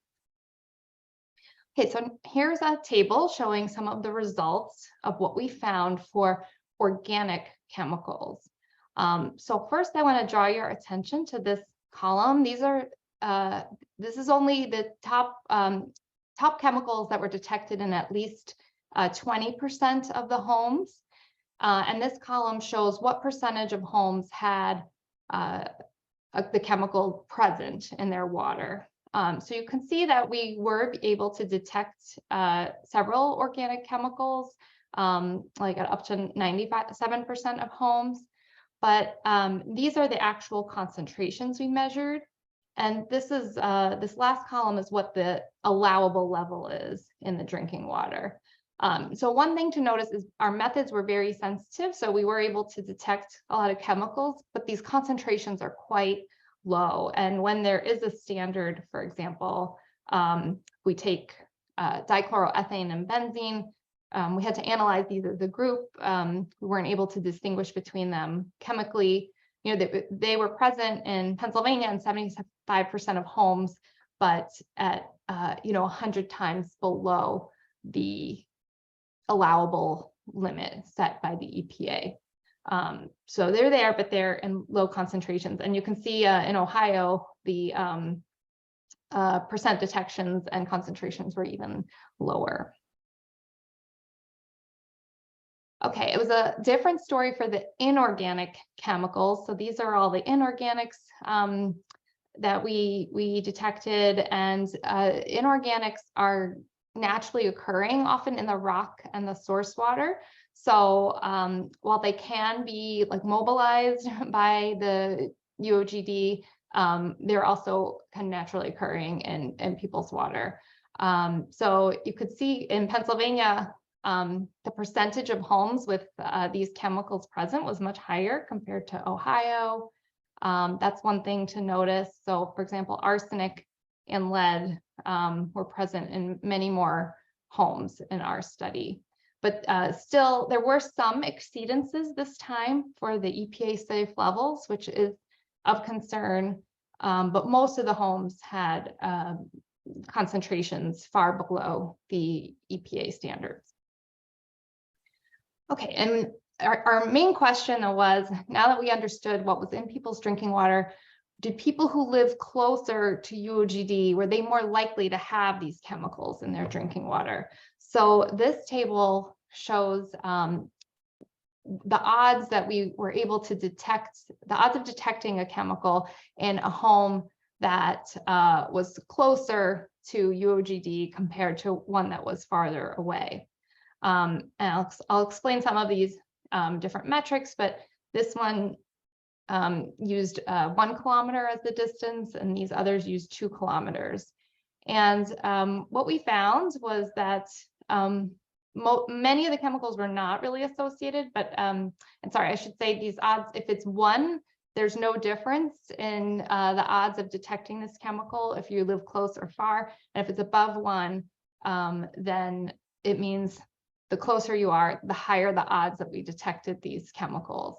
And I've bolded the ones that where this confidence interval doesn't include 1. If the confidence interval doesn't include 1, we just have a high degree of confidence. It means this is a statistically significant finding. So you can see that there's not a clear link here between being close to UOGD and detecting these chemicals, except for a few chemicals. So we did see some relationships that are suggestive, and a lot of these numbers are trending above 1. And for Ohio, we did notice that actually living closer to UOGD meant you had a lower likelihood of having the chemical toluene in your drinking water.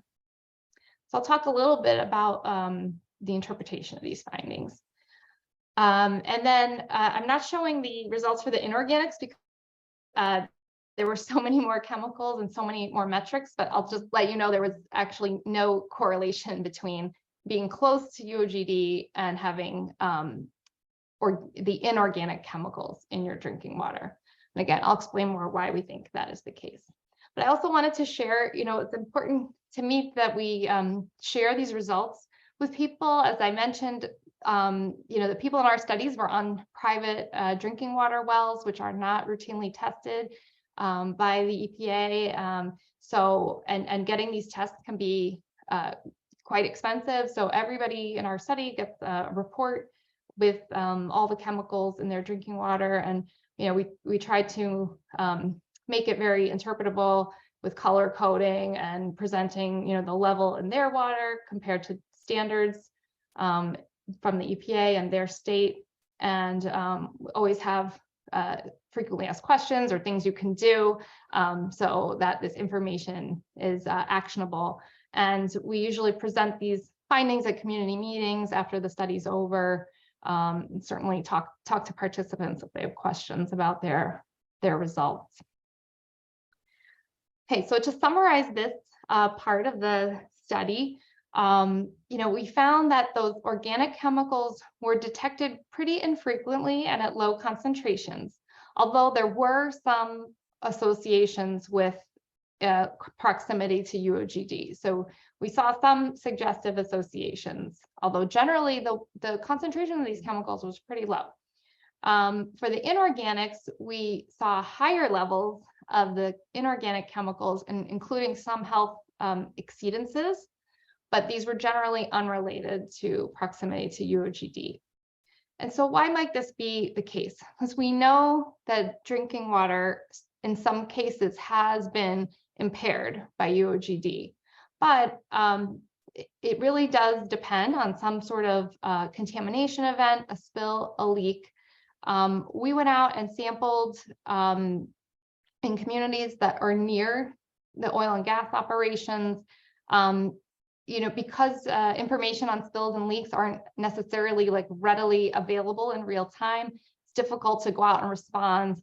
And so whenever we collected a sample, it may, there could have been a spill or something like that, months ago. And, when we only come out and collect a sample at one point in time. Of course, there may be no association altogether, or these chemicals may be in the water from other sources. Like, as I mentioned, arsenic is naturally occurring in the rock. So as I mentioned, water contamination really may be an important pathway. We know water has been impacted, but this may be something that is more localized or episodic. That's what our research would suggest. It's not, there doesn't appear to be, from our data, widespread issues just by living near an oil and gas site. It does seem to be more localized in time and in space. And this also suggests that, water may not be, I'll get to some of the health research, which suggests that there are increased health risks in relation to living near oil and gas operations. And maybe water is not the dominant issue. It still may be important, or it may be important in some populations or in combination with other factors like air pollution or noise or stress, but may not be the driving factor under these health risks that we observe. Okay, and now I'm going to switch to talking about health. So that wraps up the my research on the water contamination, but also the health studies are also related to water. So first, I just wanted to highlight kind of a bigger picture of what the health research has been over the past 10 years. So, the oil and gas industry really proceeded at a very rapid pace, and epidemiologists like myself are kind of lagging behind, trying to study the impacts of this industry.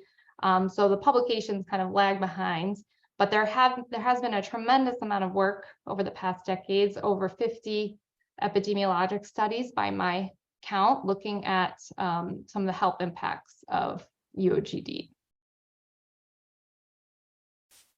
And most of the studies to date have focused on perinatal outcomes, children's health issues, pregnancy-related issues, low birth weight, premature births, small for gestational age, birth defects, things like that.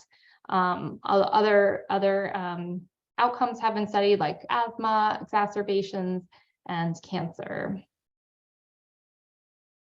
And most of the studies to date have been in Pennsylvania, with some studies from other areas in the Appalachian Basin, or also in Canada. Okay, so one issue that I'm going to focus on a little bit that my group has tried to tackle is, how do we best assess exposure to unconventional oil and gas development? I'm going to talk about, again, some of the challenges. So the health studies to date have all used some form of a proximity-based metric. And this involves, having information on where people live, and then drawing a buffer or circle around their home of a set radius, and counting up all the active wells within the buffer, and generally, giving more weight to wells that are closer to the home compared to those that are further away.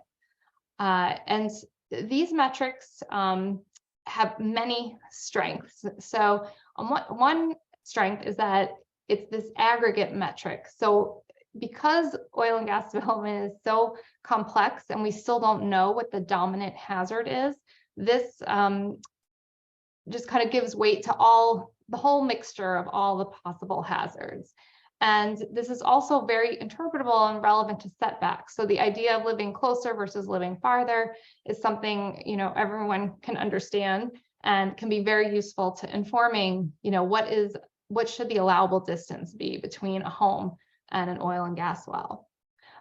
These metrics, though, are sometimes criticized because they are a bit simple, and they don't tell you which hazard is the important one. So this doesn't tell you if it's something in the drinking water or the air pollution or all the traffic. It just kind of presents the UOGD as this aggregate mix. And knowing which hazard is important can be very useful for, again, informing more policies or engineering controls. It can also allow us to assess the exposure more precisely, which would be statistically stronger in the health studies. And also, another issue with this buffer is that it doesn't take into account dispersion, so like which way the wind is blowing. So a well that's within 2 kilometers this way versus this way is weighted the same.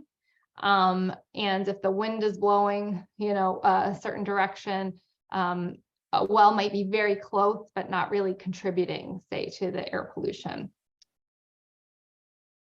So we also, in our group, we have some hydrologists in our group, and we developed this other metric that takes into account dispersion. So it looks at, it only counts wells that are within the watershed, the upgradient watershed of the home.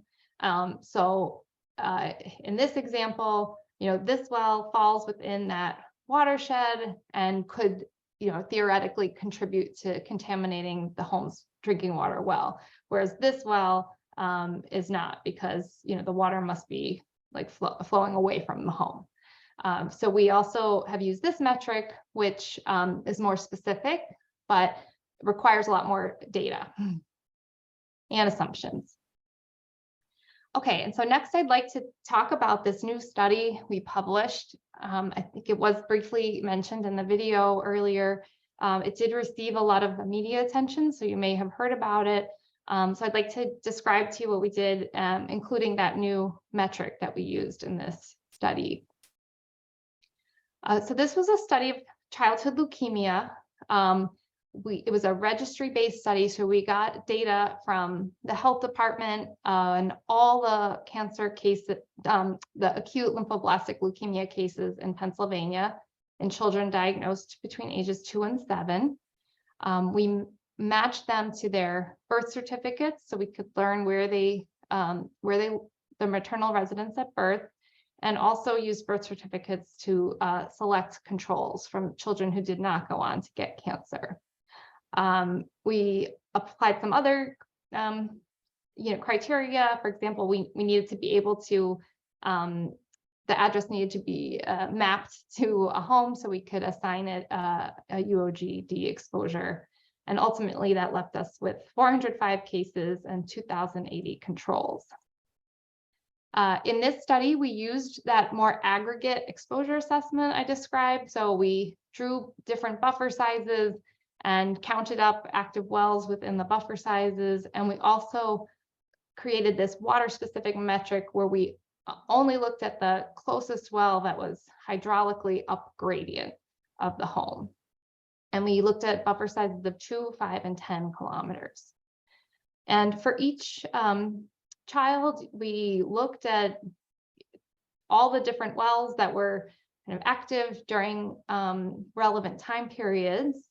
And we picked 2 time periods to study. One is the primary window. We looked at any active wells that were present within the buffer of the birth residence from 3 months prior to conception to 1 year prior to diagnosis. This is to allow a latency period, some time for cancer to develop.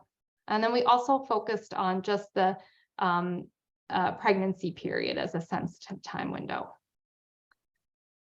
So one thing to note from this table, this shows how many of the cases were actually exposed based on our aggregate metrics and our water specific metrics. Thankfully, childhood leukemia is a very rare disease. But this also makes it challenging to study statistically.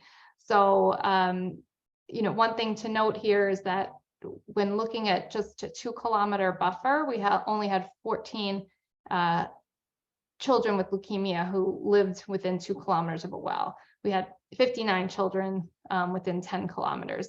So this is a low prevalence of exposure that just, again, poses a statistical challenge. It's very hard to study these rare diseases. But here's what we found in our study. These are the results, again, looking at these odds ratios where 1 would mean no association between childhood leukemia and living near or being born near an oil and gas well. And anything above 1, meaning if you live closer or if you're exposed, you have greater odds of being diagnosed with childhood leukemia. So there's a lot kind of going on here. The top half is using the longer time window. The bottom half is using a shorter time window. And this is using the aggregate metric where we counted any well that was within the buffer around the home. And this top one accounts for the same birth years. We controlled for children born in the same year. And this bottom model controls for several other confounders. So you can see a few things here. First of all, this is our main finding that living within, being born within 2 kilometers of an oil and gas well was associated with twice the odds of getting childhood leukemia. You can see that these odds kind of decrease or get closer to 1 as you make the buffer size bigger, suggesting that a more selective buffer may make sense for this particular health endpoint. Also, when we looked at that more narrow time window, just looking at pregnancy, the magnitude of the odds are much higher. And this has been seen with other environmental exposures. So this suggests, that this may be a more sensitive window. And it's the same plot, but for that water specific metric. And some things to note here is, all of our confidence intervals are including 1. We have less, even lower exposure prevalence, so we have less statistical power, but we still see the same trends, suggesting that focusing in on the water pathway, and in fact, some of these odds are, the magnitude of the odds are even higher. So this suggests that water may be an important pathway for this health endpoint. So to wrap up this study, we found that residential proximity to unconventional oil and gas development was associated with 2 to 3 times the odds of childhood leukemia. Our water-specific metric yielded odds ratios that were similar to or larger than the aggregate metric, although more uncertain, providing support, though, for water potentially being an important route of exposure. As I highlighted, the low exposure prevalence prevented us from doing more complex analyses. We really wanted to do some fancier, more accurate and precise and detailed exposure assessments, but we just weren't able to in this population.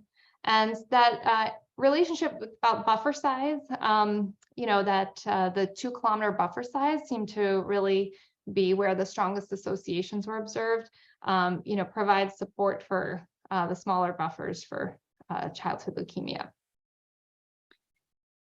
Okay, and I'm just going to, I'm almost done. I want to tell you about some very new research that's not yet published. This is in neighboring state of Ohio, where we looked at UOGD exposure and birth defects. So there have been some studies that have suggested associations between residential proximity and increased risk of birth defects. There haven't been any done in Ohio yet. So we looked at the same question using our aggregate metric and our water specific metric. And I'm sharing some very preliminary findings that again aren't published yet, but we did find some statistically significant associations with neural tube defects and limb reduction defects, and some also elevated odds for some of these other defects, even though they weren't statistically significant. And finally, one more challenge or gap that I've been thinking about that also has been raised in this meeting is, almost all the health studies have considered the oil and gas wells as the main exposure source. And we know there's all this other ancillary infrastructure, including the cracker plants. And even if we do decarbonize our electricity generation, there's already been large investments in this petrochemical productions, making plastics from the oil and gas. So we are doing some research, kind of looking at these facilities. What are some of the emissions we need to be concerned about? What are the possible health impacts to communities living near these sites? So again, this is also very preliminary, not yet published, but we kind of reviewed, took an inventory of all the steam cracker facilities in the United States and looked at what were some of the top chemicals being emitted to the air from these sites. And they do include several carcinogens, reproductive toxicants, neurotoxic chemicals. And we also want to look at where these crackers are located in relation to community characteristics. And we definitely found some concerns from an environmental justice perspective. So these are the characteristics of communities that live, they're census block groups that are within 5 kilometers of a steam cracker versus census block groups that are farther from a steam cracker. And just to highlight a couple examples, neighborhoods or census block groups closer to steam cracker, 36% of the population identifies as Black versus 24% in those that are living farther away. There's a higher percentage of unemployment, 8% versus 6% in the areas that are closer to the steam crackers. The median household income is substantially lower in the communities near these steam crackers versus communities that were living farther away. So there's a long history of petrochemical facilities being disproportionately cited in areas of lower income and higher proportions of communities of color. And this is just consistent with that entire body of evidence. So to wrap up my presentation, the body of evidence of all the studies conducted to date indicates that populations that live closer to UOGD have higher health risks compared to those living farther away. And the strongest evidence is for children's health. exposure assessments have been improving and becoming more specific and more detailed. And these improved exposure assessment methods can help reduce exposure misclassification and also inform mitigation strategies by helping us disentangle which hazard or route may be most important.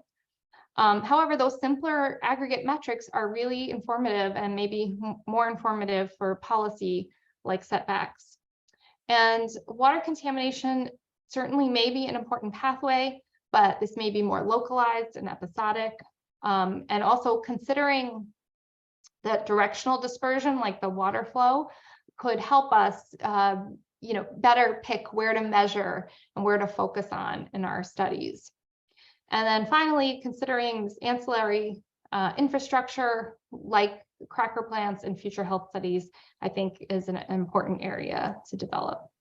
And with that, I just want to acknowledge all my wonderful collaborators and appreciate all the funding I've gotten for this research. And I'm happy to take questions about this. Thank you. Thank you, Nicole. We do have a couple of questions for you. The first, well, you just answered it. Who paid for all of the chemical testing? So I would assume that these folks either provided grants for research and studying that you were doing. Also, have you ever studied other health outcomes in children in relation to UOGD? That's part of what you discussed before. But one of the things I was wondering if you could add to that is, can you explain a little bit more about what neural tube defects and limb reduction defects are, just for our understanding? Yes, sorry, let me, I'm trying to increase my volume here so I can hear you better. Oh, sorry. Yeah, no, it's definitely, it was on my end.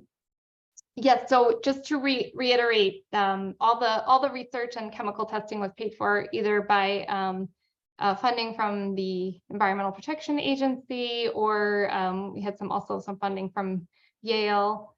Yes, and describing the neural tube defects, actually, I think my expertise in that study was more on the exposure assessments. So we have all that detail in the paper, but I think my collaborator or a doctor would be better at describing those types of endpoints, because I really was focused on the exposure assessment. I wouldn't want to misspeak about the specific nature of some of these defects. Thank you. I appreciate it. If there's anyone out there who can explain, please feel free to add that to the chat.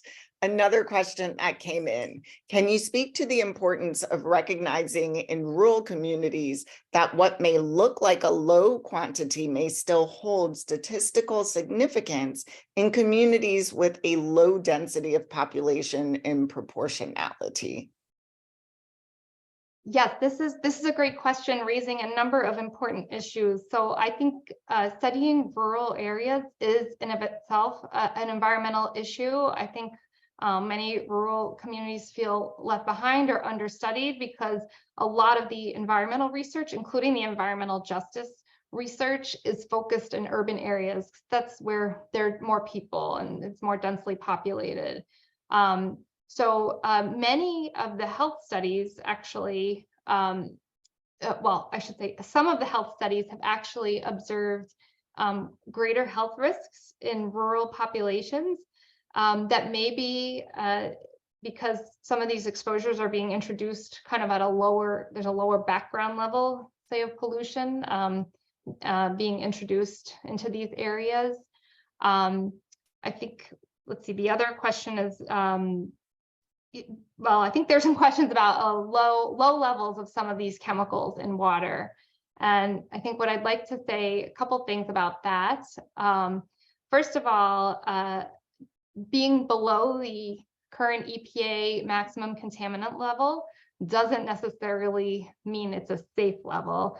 Many of these standards have not been updated in quite some time. There are no standards for many chemicals. So it's of course better to be below the standard, but that doesn't necessarily imply safety at 100%.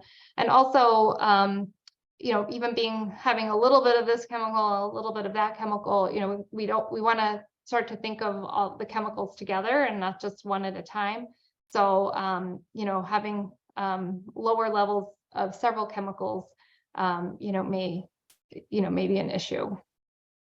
Something we've also been thinking about is impact over time.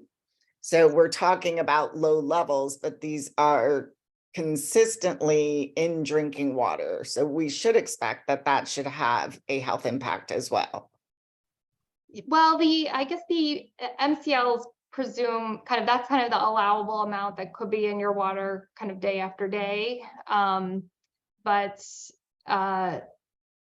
yeah, certainly, having longer term exposure to many chemicals at low levels could be of concern, especially for children.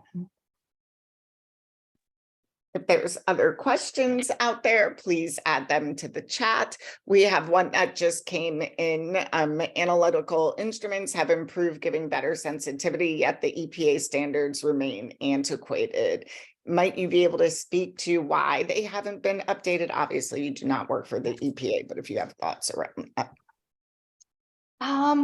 Yes, I don't know. I don't know the answer to that, but certainly our studies in our laboratories, where I partnered with chemists at MIT and hydrologists and environmental chemists at Yale, our detection limits were just far below the MCLs. As you can see, we were able to pick up measurements much lower. I think many commercial labs are driven by those MCLs because that's kind of what's motivating them, like, is the water in compliance or not. So I think, for example, with PFAS, which is something PSR has worked on, there may be if some new standards are coming out, new MCLs that may drive some of the analytical labs to meet the MCLs. Also, can you speak to why children are more highly impacted than adults? Oh yeah, that's a great question. So children, are still developing, especially some of the exposures we looked at for leukemia, like exposures in utero, seem to be associated with a greater odds of developing leukemia. Their physiological systems are still developing. Their cells are rapidly dividing, so they can be very sensitive to environmental insults as their physiological systems are forming. Children are also often exposed at levels kind of higher relative to their body weight compared to adults. So like they drink more water and breathe more air relative to their body weight. So we often see that children have kind of higher body burdens of environmental chemicals. That being said, though, I think another issue for why there's a lot of research in children is because we're looking at shorter time windows. So I think studying cancers in adults, or if we could study workers, is very important. But so for some of these health outcomes like cancer in adults, it takes a long time for the cancer to develop. And the industry is still so new that it's very difficult to, we may not have accrued enough cases to really even properly study this with any kind of certainty, which is, an unfortunate challenge. So you don't want to wait for people to get cancer to study them. But with children, the latency period is much shorter, which is why we're actually able to look at that. We also had someone asking about studies concerning the elderly. Do you know if any have been done and if they also experience higher impacts? Yes, well, there was just a study out of Harvard that looked at, I think it was Medicare hospitalizations, I believe. I could put that in the chat. I can just double check that. So that is very important. The elderly are also another sensitive population. They may be more vulnerable to these environmental insults. And the Harvard study, their study was very interesting. So it was the whole country, which was very powerful. I believe it was Medicare, which is people 65 and older. And they also looked at the issue of wells that were upwind of the homes versus downwind. So kind of analogous to what we were doing with the drinking water, the water flow. And they did find some pretty compelling associations, I think, between residential proximity and hospitalizations. And I'll put that in the chat, because I'm not recalling all the details. Thank you. We also have a question about West Virginia. PK mentioned she has a friend in West Virginia living near a compressor station and across the street from a well pad. There had been a spill of fracking waste fluid. While their family is ill.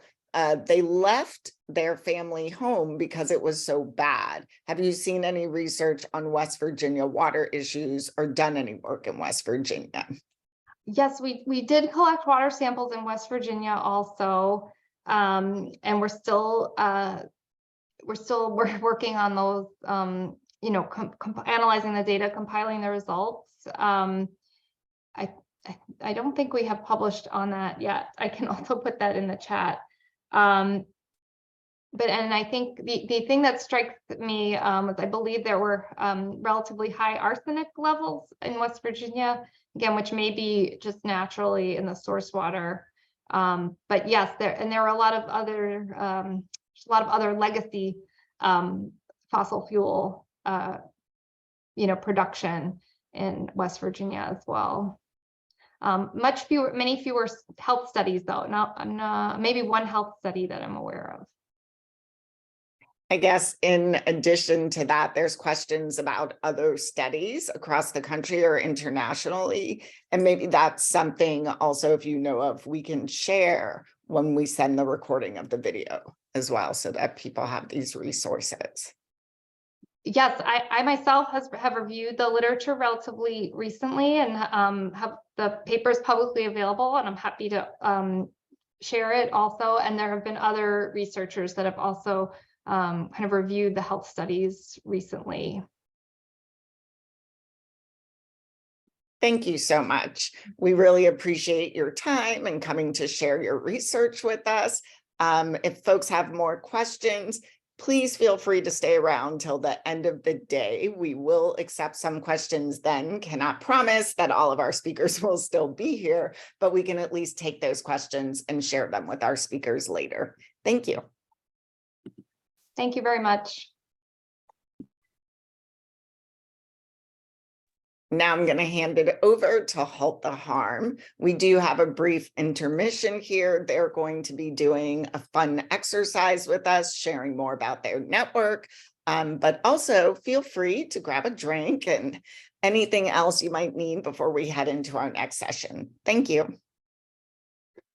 Thank you, Tanya. Hi, my name is Kevin. I'm with Halt the Harm. We've been in the background for the last little while. I'm joined by AC Staubel, also from Halt the Harm, helping to put on this event with PSR Pennsylvania. It's been really great so far. Learned some amazing information, heard some great stories. And now for this intermission, we're going to change it up a little bit by doing interactive activity that will get our minds thinking about these great stories and this great information we've heard. So we've been listening for the last couple hours. It'll be nice to change it up a bit. So I'm passing to AC, who's going to run us through this really fun exercise. All right, thanks so much, Kevin. Hi, everyone. I'm AC with Halt the Harm Network, and I'm really excited to be hosting this intermission. Let me just share screen and make it bigger. And we're going to be doing this interactive exercise for the next couple minutes. So if you wanted to put your cameras on and go to gallery mode so you can see each other, that would be great. And also, if you wanted to add in the chat some of the tools that we have to build build resiliency in this movement. You can type in 1 or 2 words, and if you see a word that somebody types in that you like, then you can type that word again, and it's going to make the word bigger on the screen. So the question is, what are some tools that we have to build resiliency in the movement? So Tanya wrote in networking, resources, education, community.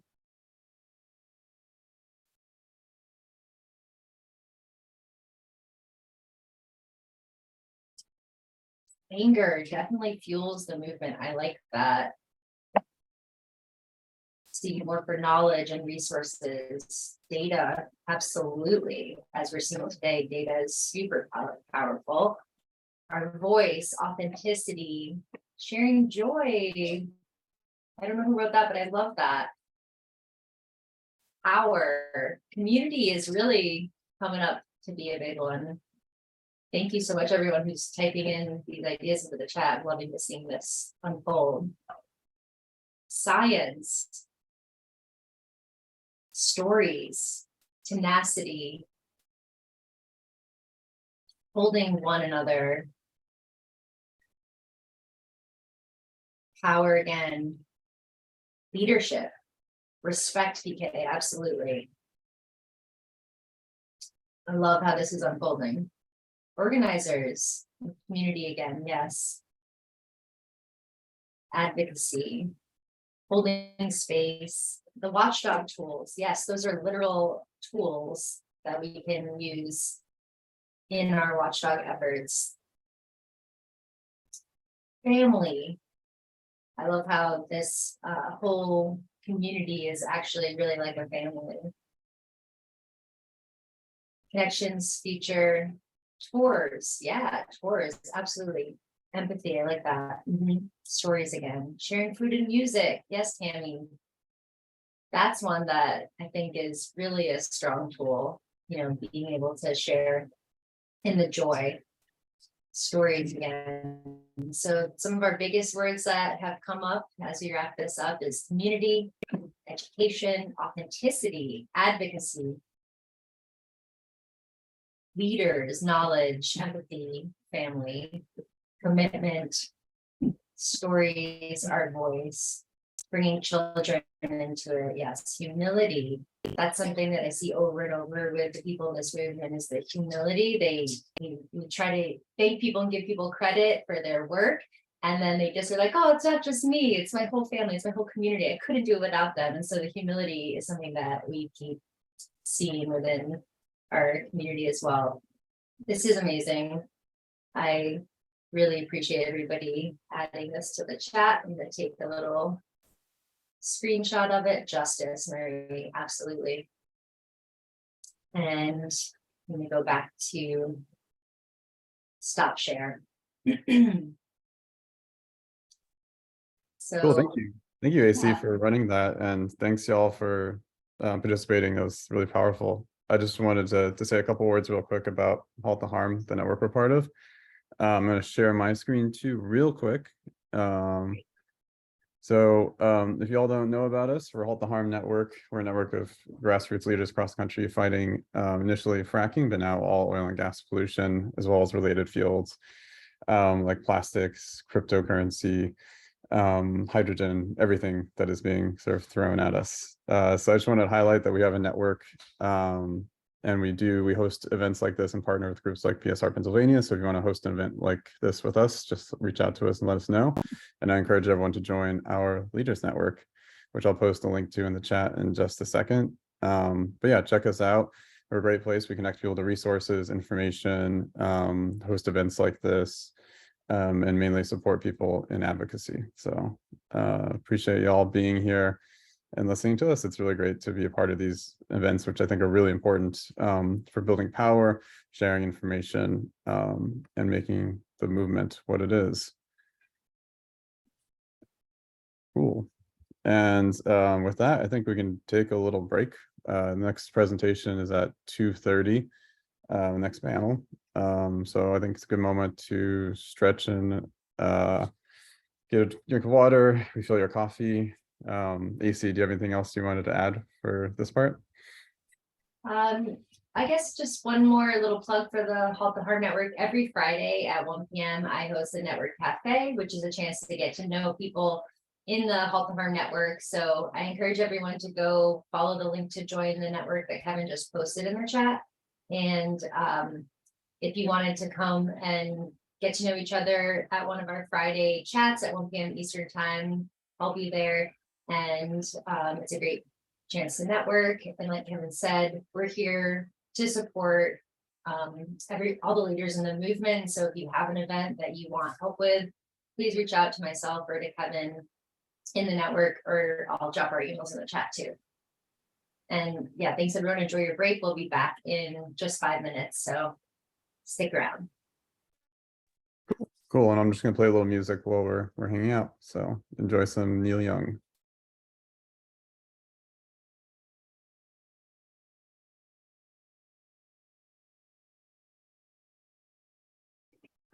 Hello, we're back from our break. I hope that everyone is enjoying the conference thus far.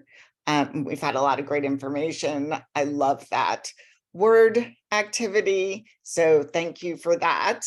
Next, we're going to have Dr. Peter DiCarlo. He's an associate professor at Johns Hopkins University in the Department of Environmental Health and Engineering at the Whiting School of Engineering. Dr. DiCarlo has a PhD in atmospheric science and a BS in biochemistry. He uses state-of-the-art instrumentation to measure the chemical composition of particulates and gases in the air we breathe to better understand the intersection between energy, air quality, health, and climate impacts of human emissions. He has made air quality and climate-related measurements from planes, trucks, and stationary sites all over the world to better understand direct emissions, sources, and subsequent chemical reactions of pollutants in the atmosphere. He is also interested in the intersection of science and policy and was an AAAS Science Policy Fellow at the US EPA. Welcome. Thanks for the introduction, and I'm looking forward to sharing some of the recent work that we've been doing in my lab. Hopefully you guys can see my screen. Awesome. So today I'm going to be talking about a project that we've been working on. We made measurements in part of Pennsylvania, southeastern Pennsylvania, in between Philadelphia and Wilmington. It's highly industrialized. And this was a project funded by the Bloomberg Philanthropies. And the goal of the project is to improve our understanding of hazardous air pollutant exposure and risk in fence line communities. So communities that are adjacent to or nearby industrial facilities. We have a big group of folks at Hopkins who are working on this, people on the measurement side, people on the risk assessment side. And it's been a really fruitful collaboration with the risk folks to understand not just what the exposures are from measurements, but what the risks mean. Scott Van Bremer at Widener University was a host for us in this area in Chester, and Marcus Hook and Trainer, where we had some instruments set up on the Widener University campus. And we couldn't have done this without the folks at Aerodyne Research and their mobile lab. They've been great collaborators in helping us to do the measurements and then help think through what the measurements mean. So this is a picture taken actually from Delaware, looking up the Delaware River into this region that we're making measurements, and we'll go into a lot more detail coming up. Before we get into all the science, I really wanted to kind of link and think about the fence line exposure piece that we're interested in and how it fits into the broader questions of climate and health. I think the large scale conversations about climate often focus on greenhouse gas emissions and reducing greenhouse gas emissions, and ways to kind of leverage that. We talk about the social cost of carbon. So what is the cost to the planet and to people for a ton of carbon dioxide going into the air? And that's been used as an argument to reduce emissions of fossil fuels. We can monetize it and then put it on a level of business or other things, which are often the other drivers of why people think that we need to do this sort of thing. Where we come in with our research is also then characterizing the pollution and the subsequent risk to people's healths and their livelihoods for communities adjacent to petrochemical industries, because that's another side of the equation that does add additional monetary damages to the earth and to people in a way that isn't always accounted for when we talk about climate accounting. And so coming into this, we're not focused now on the greenhouse gas emissions, we're focused on the other emissions that happen and how those are detrimental to health. So motivating this project, a big piece underlying it is that regulatory monitoring as done and required by the US EPA and the Clean Air Act and the amendments to the Clean Air Act is not designed to adequately address fence line community exposures. Full stop. There's temporal issues. You often have 24-hour samples. You often have 1 in 6 day measurements. And those aren't high enough time resolutions to really identify exposures and potential health impacts. There's spatial issues. Sometimes there are no monitors in the area. And so that's right there, that's a problem, right? Other times, you're not measuring the correct species that are causing the most harm or have the most risk. Which air toxics are the most important, and are they actually measured? And then if our risk estimates are based on available measurements, and those poorly characterize the exposure to communities living at the fence line of major industries, we can't estimate the risk. And so what we're trying to do within this project is do better in all these different categories. Forming kind of a basis of the area that we're making the measurements, we look at a couple of widely available tools. Many of you are probably familiar with the CDC's Social Vulnerability Index, which is a measure of how a community can respond to an external threat. And so things like air pollution are considered an external threat, and the ability of a community to respond to that in a way that's beneficial is what this is supposed to measure. And so the area that we're looking at in this dark kind of purple color is considered high vulnerability. Some areas around it get to moderate to high, or low to moderate and low. And they've taken a host of different factors to calculate this, but we're mostly focused in on this high social vulnerability. In addition, we can look at tools like EPA's EJ screen, which breaks down several different environmental justice indicators and in ways that we can start to think about the study area and how that it might be impacted. And these are usually done at census tract level. And you can see here, and we'll just focus in on a couple of things that we're really interested in the context of our project are the air cancers risks and the air toxics respiratory risks. And these, according to EJ screen, aren't that big of a deal. They're not red. They're not as bad as they could be, which I kind of, after making these measurements, kind of disagree with. And we'll get into where there might be some lacking data going into the EPA EJ screen tool to calculate that. So that kind of sets a stage for the neighborhoods and the areas that we're looking at. And then on top of that, the emission sources in the monitors within the study area. So this is a little bit busy. I'll try to break it down. We weren't super happy with some of the other mapping tools out there. And so we downloaded data and then updated kind of our own Google map. And we have a link that is more interactive. And we use things like the risk screening environmental indicators and the toxic release inventory to get an idea of what the industries were in the region. And those are pre-classified in those tools to things like petroleum refining, or we have a trash incinerator here, a paper mill, chemical companies, waste facilities. The little thermometers that you see here are where Pennsylvania DEP actually has 2 measurement sites in the area. So this is actually in some ways better than many areas which don't have any. But there's a monitor in Marcus Hook and there's a monitor in the Chester area. And then these stars are where we place low-cost sensors in the context of this project. Our fixed site that I'll be talking about is at Widener University, whereas where this blue arrow is pointing, and we had 2 low-cost sensors in that general vicinity. And I'll get into that in a little bit. So the framework of the HapMap project and what we're trying to do within this project is use a fixed site at Widener to do a stationary 24/7 measurements of volatile organic compounds, which include a lot of hazardous air pollutants, particulate matter composition, and metals, and some of that's being size resolved. We also worked with Aerodon, as I mentioned before, and used their mobile laboratory, which is essentially the fixed site on wheels, and we can make measurements at high time resolution while driving. And it's mapping out spatial concentrations of various air pollutants throughout the region. And then we also added low-cost sensors measuring PM1, PM2.5, and PM10 in collaboration with universities, some of the residents in the area, and Pennsylvania DEP, who hosted a couple of our monitors as well at their measurement site. So we had that cross comparison with their measurements. And the reason we're doing all this is we want to take all this data that we're generating all from the fixed site, from the mobile lab, and from the low-cost sensors. And the grand idea is to put it all into a cumulative risk assessment, to not just look at one particular pollutant at a time and understand what the risk for that pollutant is, but think about holistically, what are all the exposures and how do they all kind of map together and potentially cause even more harm than a single pollutant at a time, which is how we often do risk assessment.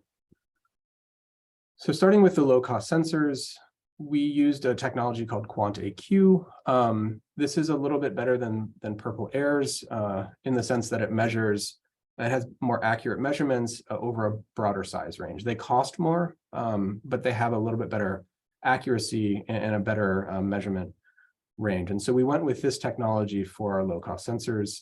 I hesitate to call them low cost because they're really not something that many people would go out and buy. They're several $1,000s, and Purple Airs are about 1/10 of the cost. And so these are really kind of more research, lower cost sensors, but I wouldn't call them low cost sensors in the kind of traditional sense. One of the nice things about these units is they do their data upload through the cell phone data network, and they can be powered off solar power. And so we can set them up outdoors, not have to worry about someone's Wi-Fi network, and not have to worry about getting power to them. And they work pretty well over this period. So we set up 6 across the study area. 2 were set up at Widener University, 2 were at the PADEP locations, and 2 were in residents' yards outside, to kind of get a little bit of an idea of the area. And just a shout out to the recent EPA award granted to Pennsylvania's Department of Environmental Protection. We're going to be adding 45 more of these type of sensors to this area in southeastern Pennsylvania. That was a typo. Southeastern, not southwestern. And so we're going to have even more data coming in shortly, which is exciting. Just a couple shots of what they look like in the wild. You can see the solar panels and kind of the battery pack and then the unit itself. And so these are the ones that do particulate matter monitoring. And we now have about over a year of data, so we can really get into details, seasonality, and changes with the PMs. We're excited to keep working and looking at this data. The fixed site at Widener University, where we set up a lot of kind of analytical grade instrumentation or research grade instrumentation to measure things like formaldehyde, ethylene oxide, benzene, toluene, xylene, all of these different HAPs, as well as metals in particulate matter. You can see the filters here with all the little dots on them. Those are from the multi-orifice uniform deposit impactor, which collects particles in 10 different size ranges that we can then take to the lab and look at the metal content of those particles and understand what metal exposures might be there in the particulate matter. And so this is what we set up at Widener University, and I'll be discussing some of the data from that. The Aerodyne Mobile Lab is here parked, looking at one of the industrial facilities and some of the tank farms in the area, making measurements through the inlet on the front of this kind of very large truck. This is great because it was allowed us to do some plume finding. If we see a plume, we can follow it. We can map pollutant concentrations across neighborhoods. We, during the course of this study, actually gave a phone number out. We had a Google Voice number that community residents were able to call, and if they smelled something or saw something. And I think we only got 1 call over the course of our month of measurements, but it was an opportunity to get real-time information from residents who were concerned about their air for any particular reason. The other nice thing about a mobile lab is you can actually move around and find where the highest concentrations are. And so just a shout out to Aerodyne and their excellent collaboration on this and making this a reality. So I'm going to jump into the results from the study. So these are results on the QuantAQ, so the low-cost sensors, and some of the gravimetric measurements, so the mass of the PM that we can get from the filter-based measurements, just to see how well the low-cost sensors are performing, because that's often a question: how well or how accurate are low-cost sensors when we're doing this type of measurement? And the 24-hour filter measurements that we were taking, which you have to collect enough material on filters in order to do the analysis for things like metals, So these were typically day-long averages. We can compare an average concentration over that same 24 hours to the quantAQs that are right next to where we're collecting the filtered measurements. And what we found for PM1, so particulate matter that's less than 1 micron in size, was a pretty good correlation and a slope close to 1, which was nice to see. Similarly for PM2.5. And then for PM10, we're a little bit higher. So this starts to include the particles that are larger, things that we'd consider more dust. It's the kind of particulate matter that you feel when you're walking through a dusty area. You feel it in your neck, your throat, your nose. It's stuff that doesn't quite get into your lungs. And so those are measuring a little bit high compared to what the gravimetric measurements were, but still good correlation and things that I think make the data quite useful. If we compare the 6 different quantAQ units across the study area, you can see that a couple more came online during the course of the project because the lines aren't consistent throughout the whole thing. In general, the larger trends are that they agree, which is nice to see. The units are measuring roughly the same concentrations. You can see there are times when things like these purple spikes happen, or this orange spike or this yellow spike happens, and they don't show up in the other monitors. And so that's clearly an hour of the day when one of these units saw higher particulate matter concentrations than the other. And so it's nice to see that, but we see they're not long-lived, and we don't see any systemic or large-scale differences between the PM monitors, which means that the PM2.5 is roughly similar across the study area. So oftentimes we're looking at things like PM2.5 to look at disparate impacts and differences in exposure between different neighborhoods. And in a place like this, we're seeing the biggest differences don't appear to be from PM2.5. They're more likely from some of the hazardous air pollutants that we're measuring. And that's not surprising given that refineries don't put out as much PM2.5 as they do benzene or toluene or things like that. And so it was nice to see this, but we're going to move on and start talking about some of the other things that maybe do vary across the study domain. So this is, again, work that Dr. Mina Tehrani has been working on, and going into the lab, and so those filters that we collected, looking at the metal content and what size fraction those metals are in and what that may mean from a health perspective. So if we look at, this is a kind of complex graphic on the side over here, but what we basically see is that for many metals of health relevance, arsenic, selenium, lead, the majority of the metal is found in the smaller size ranges. So anything below these dashed red lines is less than PM2.5. It's the type of particle that will get into your lungs. And then the darker the color, the higher the concentration. And then the x-axis here, as you move across to the right, is time. So these are just filters that were collected sequentially in time. You can see the dates down here of when those were collected and analyzed. And so they don't always occur together, but sometimes you get a bump of lead, for example, when you see a bump of selenium. And here we see an arsenic spike when we see this lead spike. And so you can see how things may be related and understand kind of what that may mean. But one of the interesting findings is most of this metal content is in the smaller particles. It's not in larger particles. And so things that will get into your lungs.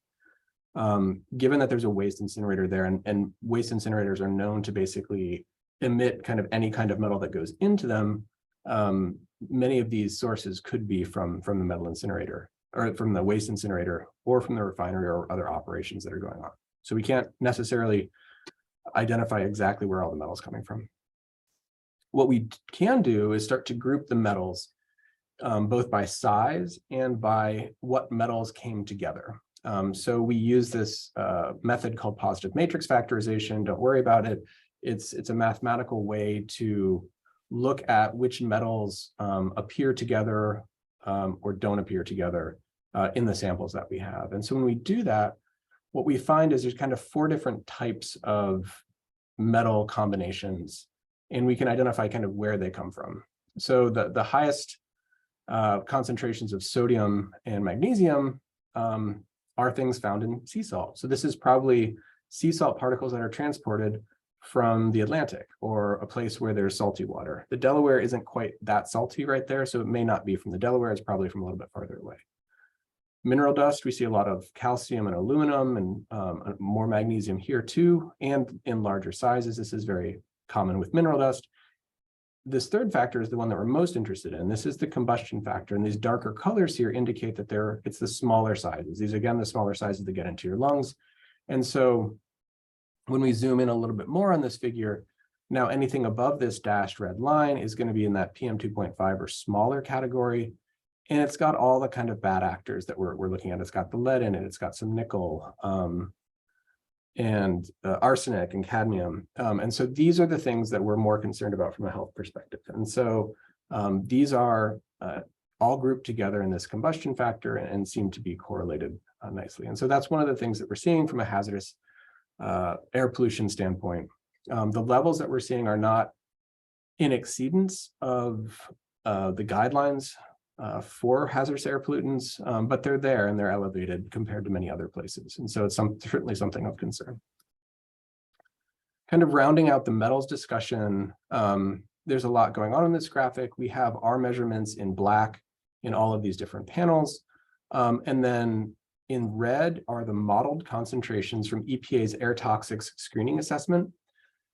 And so these are modeled concentrations based on estimated emissions from often self-reported industry documents. In addition, when possible, the Pennsylvania Department of Environmental Protection also makes measurements on a 1 in 6 day cycle and in a few different locations. And so we have, for some of the metals, other measurements to compare to over a longer time period. For the most part, and I think this is an important finding, we saw higher concentrations in our measurements than what was expected from the air toxics screening tool from EPA.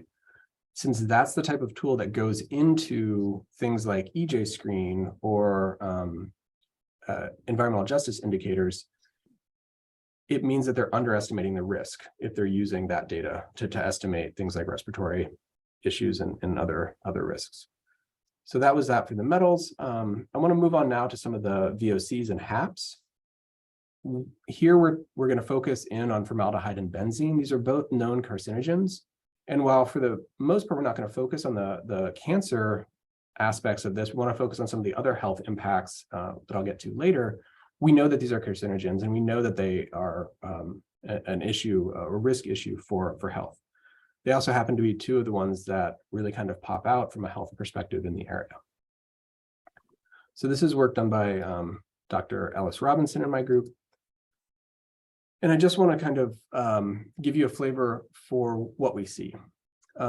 So walking you through this figure, the black line that you see that goes up and down throughout the study time period is the 5-minute average concentration measured at Widener University. Now, Widener University is removed from kind of the heavily industrialized area near the Delaware waterfront. And so we don't expect the highest concentrations there. The green line is the mobile lab data. So this is data from Aerodyne's mobile lab that sometimes it's parked at Widener University and sometimes it's out driving. And I bet if you guys guessed, you could see when it's out driving and making measurements in the industrial areas around Chester, Marcus Hook, and Trainer. So when we get these spiky behavior, and I had to break the axis here at 10 and to go up to 90 because we have many plumes that actually went above 90 parts per billion, which is quite high. And the 8-hour exposure limit from, I think, Cal EPA, and I think EPA nationally is adopting this level as well, is right here around 7.5 parts per billion. And so we see a lot of exceedances when we're out driving of that level. And it's an 8-hour exposure limit, and we're driving, so we're not sitting someplace for an hour to see if we exceed that for a full 8 hours.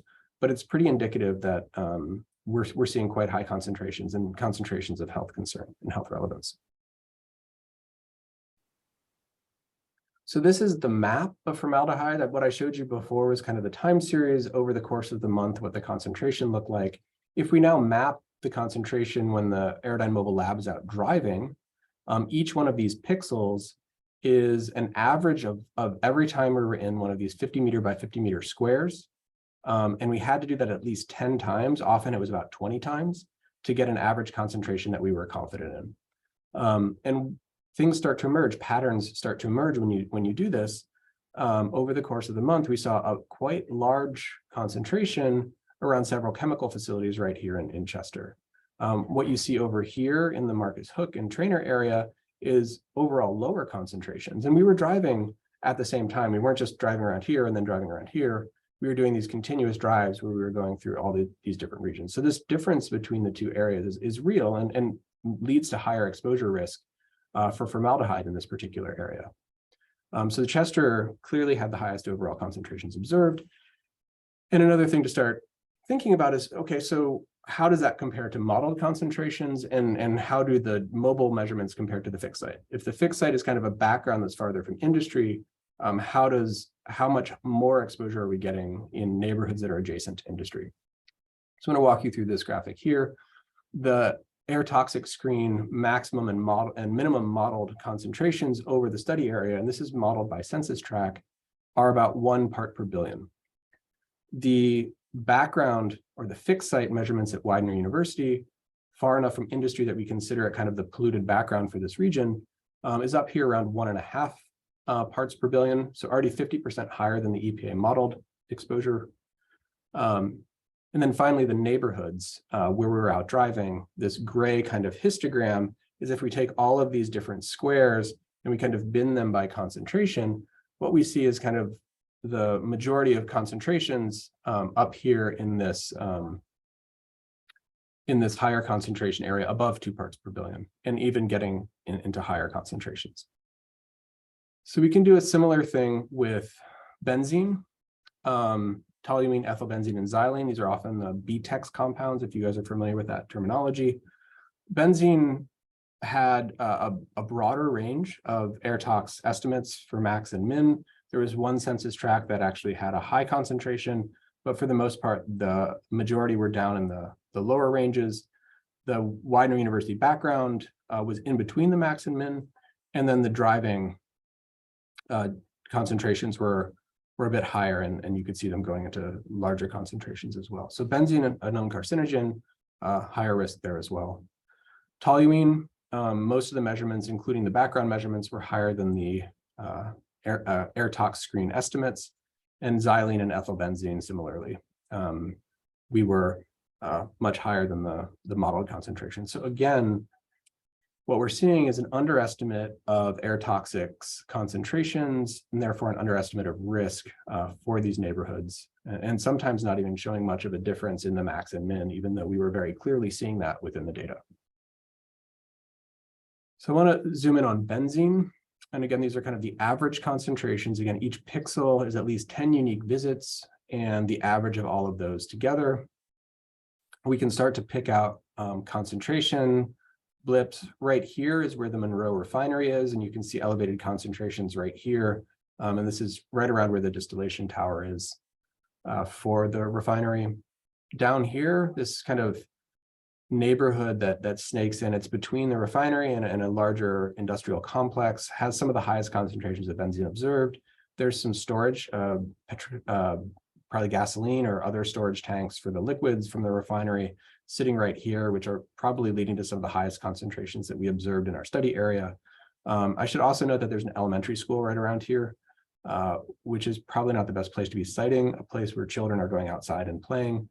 For reasons that the previous speaker mentioned, children are most vulnerable to air pollution and air toxics. And so definitely a concern there. And then other areas that kind of peak up, there's this standard plume that we're seeing on 10th Avenue near the petrochemical complex over here.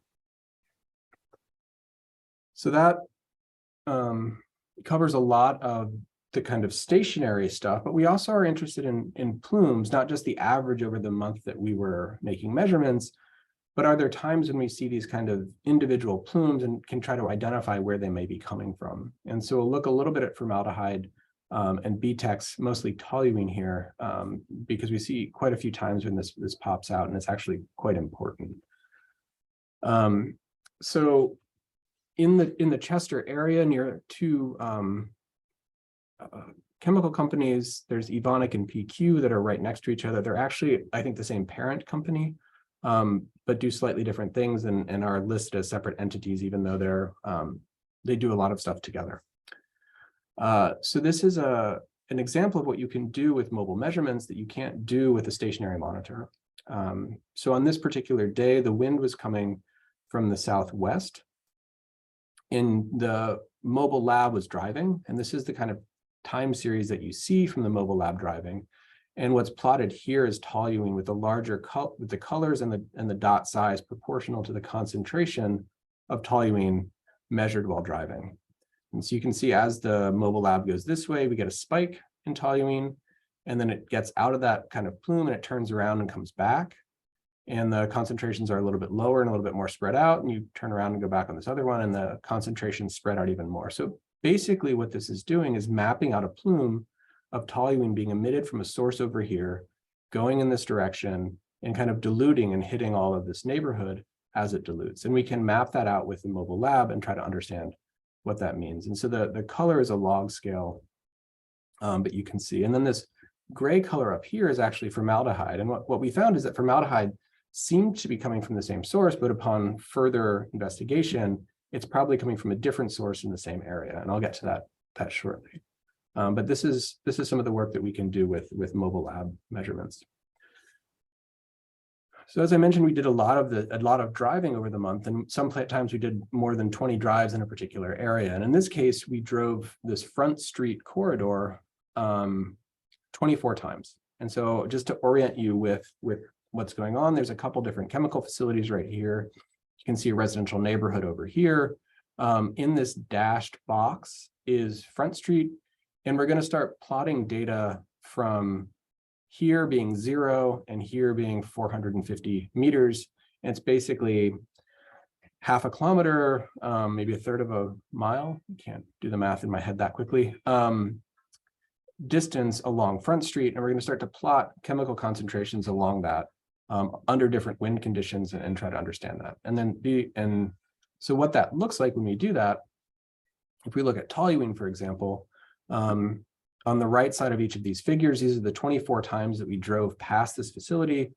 On 16 of the 24 drives, we actually saw toluene, clear plumes of toluene, and 16 out of 17 times when the wind was from the southwest all the way to the east. So if we take any wind directions from southwest to east, we see toluene plumes almost every single time. So that gives us an idea over here what that means. Actually, I think I have it here. So this is my compass that I just threw on to show you that. So anything from east to the southwest, again, we're driving along Front Street. Here are the facilities.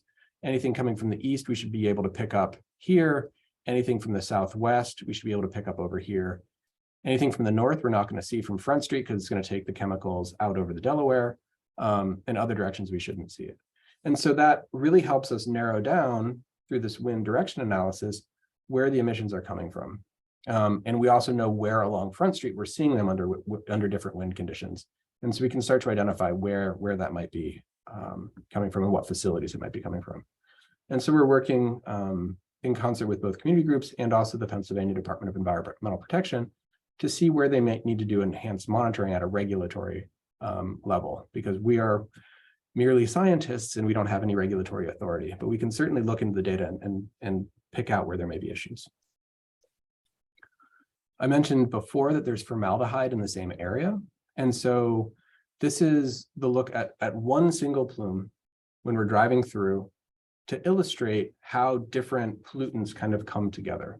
And so if we're measuring so many different things in the mobile lab, we can do this type of analysis and really get to the heart of what may be causing the emissions and what emissions may be coming together or not. And so when we do that, what we can identify is, in this particular case, when you burn natural gas, which consists mostly of methane and ethane, the two things you see listed here, methane is CH4, ethane is C2H6.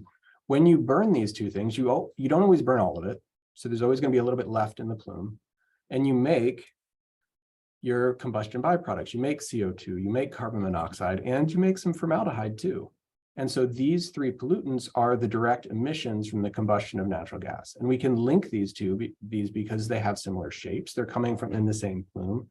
And we saw that virtually every time we saw formaldehyde, we also saw CO, CO2, methane, and ethane. And so we know that this is a combustion issue and it's coming out. Toluene here is not actually correlated. This is on that same Front Street corridor, but it's coming in a different place. And so this is a separate emission source altogether, but we know that these 5 pollutants are linked through that combustion of natural gas. And benzene, we don't see any emissions of here at all. And so that's another interesting finding. The other thing that we can do is we can start to look at how these species are related to each other. So if we look at formaldehyde on this y-axis and we plot it versus something like carbon monoxide or carbon dioxide or methane or ethane, we can see how well they correlate. The nice thing about CO2 is that it's the main combustion byproduct of burning natural gas. And so if we can understand how much formaldehyde is emitted in relation to CO2, we can back calculate how much natural gas was burned and then compare that directly to emission factors that the Pennsylvania Department of Environmental Protection uses to see how good they are. We can also ignore these two because we know they don't correlate and know that these are not being emitted by the same source. So I want to just kind of walk through something that we've been doing with the Pennsylvania Department of Environmental Protection. They're interested in these results and they want to know how they can do a better job of understanding where the formaldehyde is coming from.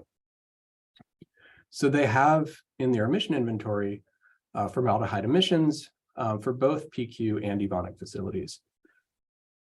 Those emissions are calculated from the amount of natural gas that is combusted at those 2 facilities. It is not a measured quantity. And those calculated emissions are based on a book called the AP42, or it's a compilation of this is how much formaldehyde gets emitted when you burn this much natural gas in this type of engine. Obviously, it's probably got some updates. Those factors usually come from a well-operating engine that's been well maintained and it's operating kind of at its peak. If you have any maintenance issues, you will probably get more emissions. And so how reflective is that number of the real world is always an open question. So what we can do is take our data and we can compare the formaldehyde concentrations that we see to those combustion values for CO2, and we can then calculate in comparison to the AP42 values that are used in the regulatory context and see what they are. And when we do that, we find that the values that we're seeing appear to be about 8 times higher than the standard values that are calculated using EPA's documentation. And that's not because EPA is doing anything wrong. It's just the way that these were compiled. They probably need to be updated. They probably need to be spot checked. And we have the technology to do that now. We're doing it in the context of our work. It's something that regulatory agencies should also be able to do. So what does this mean for health and for risk? I think this is the question that we always get. I'm a measurement person, so this is new for me, and don't ask too many hard questions. But we have a fantastic team of risk assessment team here at Hopkins who are doing this work and trying to take this data that we're creating from our measurements and think about the risks and the cumulative risks of all of these chemicals and these chemical exposures.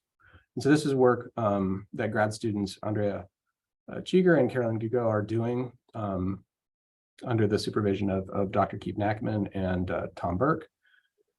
And so what I want to show here is this is a table that they've put together. This is a lot of work went into this. They mined 2 different databases that have risk values in them, CompTox, which is an EPA database, and the Agency for Toxic Substances and Disease Registry has a separate database.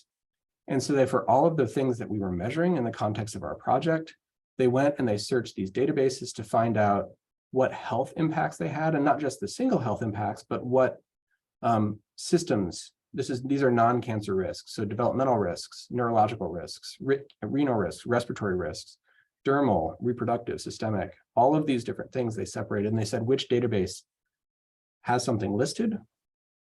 If it's just one of them, they're listed, or if both of them have them listed. And there were more listed in the CompTox database than the ATSDR, but sometimes they were in both. And so they took this information and they got the values for when we expect some kind of health impact for all of these different things.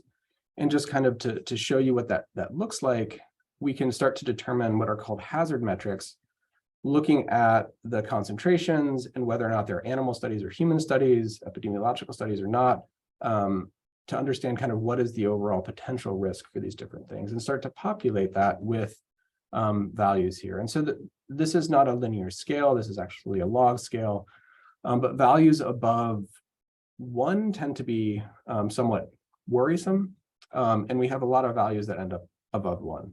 The other nice thing that this type of plot allows us to do is visualize, across a system, there's a lot of things in the reproductive risk section, some of them getting up to higher levels. And so this is a potential concern.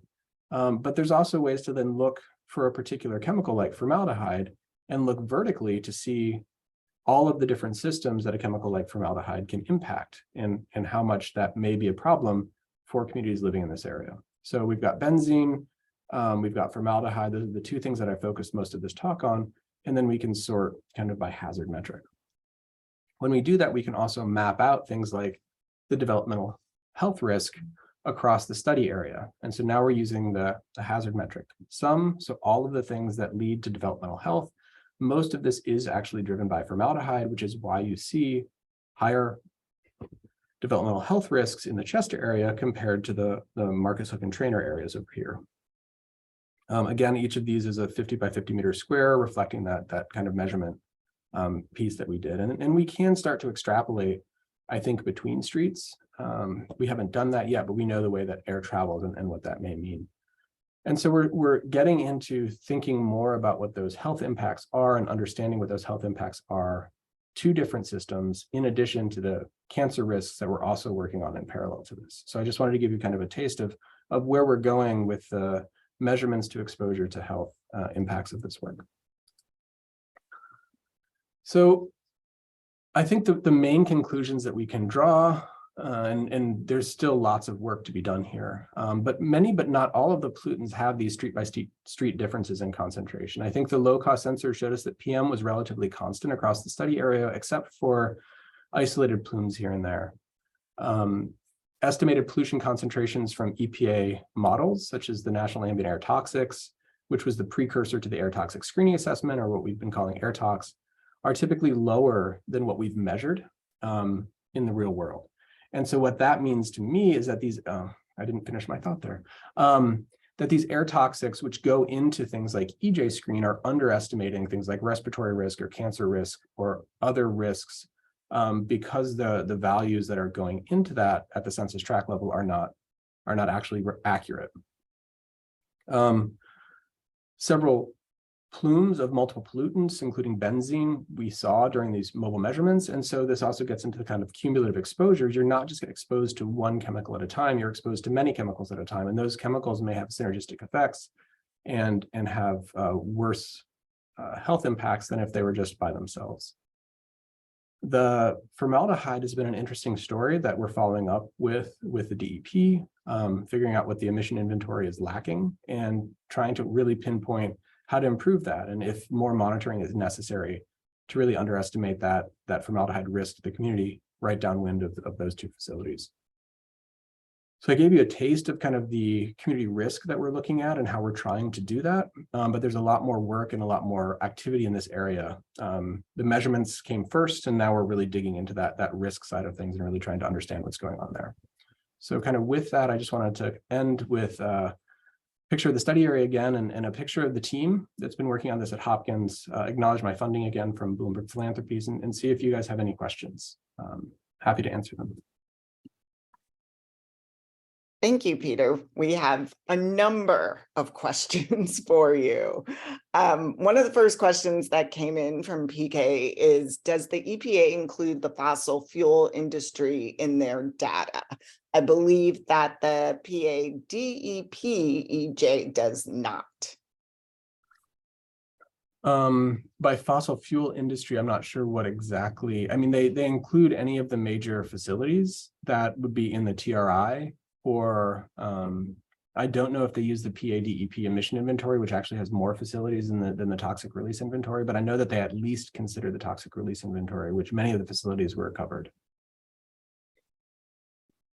Thank you. Have the monitoring stations in the wild sustained damage so far from either the elements or more sinister forces like fossil fuel workers? That's from AC. The low cost sensors? Mm-hmm. No, they the biggest problem we had with them was snow covering the solar panels. They ran out of batteries. In the wintertime, you don't get as much sunlight. And so we were getting sometimes we were getting a little bit of loss of data, and then the sun would come up, they'd start charging the batteries again, we'd get, most of the data, and then it would die again around midnight. And so we did switch to direct power for some of the winter for a few of the units, but for the most part, the solar panels have been working quite well. And we haven't had any nefarious damage to the sensors. That's good to know. Also from PK, are you able to capture major release events, meaning on real-time sensors versus the air capture analysis? Do you see a pattern in when these releases are happening, for instance, in the middle of the night? So that's a good question. I think to do that well, we'd probably want to have continuous monitoring for more than the month that we had. I will say that there were times when we were out driving with the mobile lab where we definitely captured plumes that were quite large. And that did happen at night sometimes, and it happened during the day sometimes. There's a couple things with nighttime plumes. Certainly, it's a good time for industry to turn things off, and people are asleep and may not notice. Regulatory people are in bed. And so that's always a concern, and always something that we're thinking about. But there's also meteorology. And so at night, kind of the atmosphere itself settles down and can trap pollution closer to the ground. And so you can also just for natural reasons get higher concentrations at night, even if the emissions were the same. And so untangling those two contributions is not always easy. Anecdotally, we hear that Sunday nights are the best nights to be out sampling. Because it's a weekend night, it's getting ready for the work week. And if there are going to be additional releases, we've heard anecdotally that Sunday nights are the nights that those typically happen on. We haven't observed that statistically. It's something that we could look into in more detail, but it's a good question, and it's on our radar, but no definitive answers yet. There was another part to that question that just asked, do you feel that the placement of the EPA and DEP sensors are done in such a way so as not necessarily to capture data from these facilities? That may be the culprit. I mean, the Marcus Hook placement is literally right next to the refinery complex, and on the other side, it's at where the school is. So I think that's probably a good place to put it. I'm not concerned that that was done in a way that wasn't thinking about or trying to avoid emissions. Similarly with the Chester one, I think it is right next. It's actually on an industrial facilities grounds. And there seem to be higher emissions of PM10 at that particular site, due in part maybe to the industry or also to the gravel parking lot that's right across the street for the Philadelphia Union soccer team. We did see elevated PM10 on soccer nights. So that may be another source for people driving onto the lot, and kind of you see the dust getting kicked up when that happens. But for those two sites, I don't think that they're in poor placement where they're trying to avoid anything.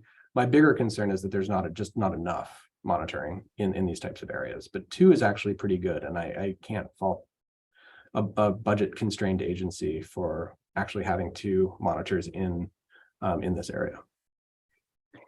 From Pune, the question is, what is the emission source of tooling, if not the same as the other sources? So the toluene is probably coming from a different process. Toluene is a solvent used in a lot of chemistry activities. If they're cleaning something, or if it's a solvent that can be used to have reactions or to clean things. So it could be that we know that the formaldehyde is coming from the combustion of natural gas based on what it's coming out with.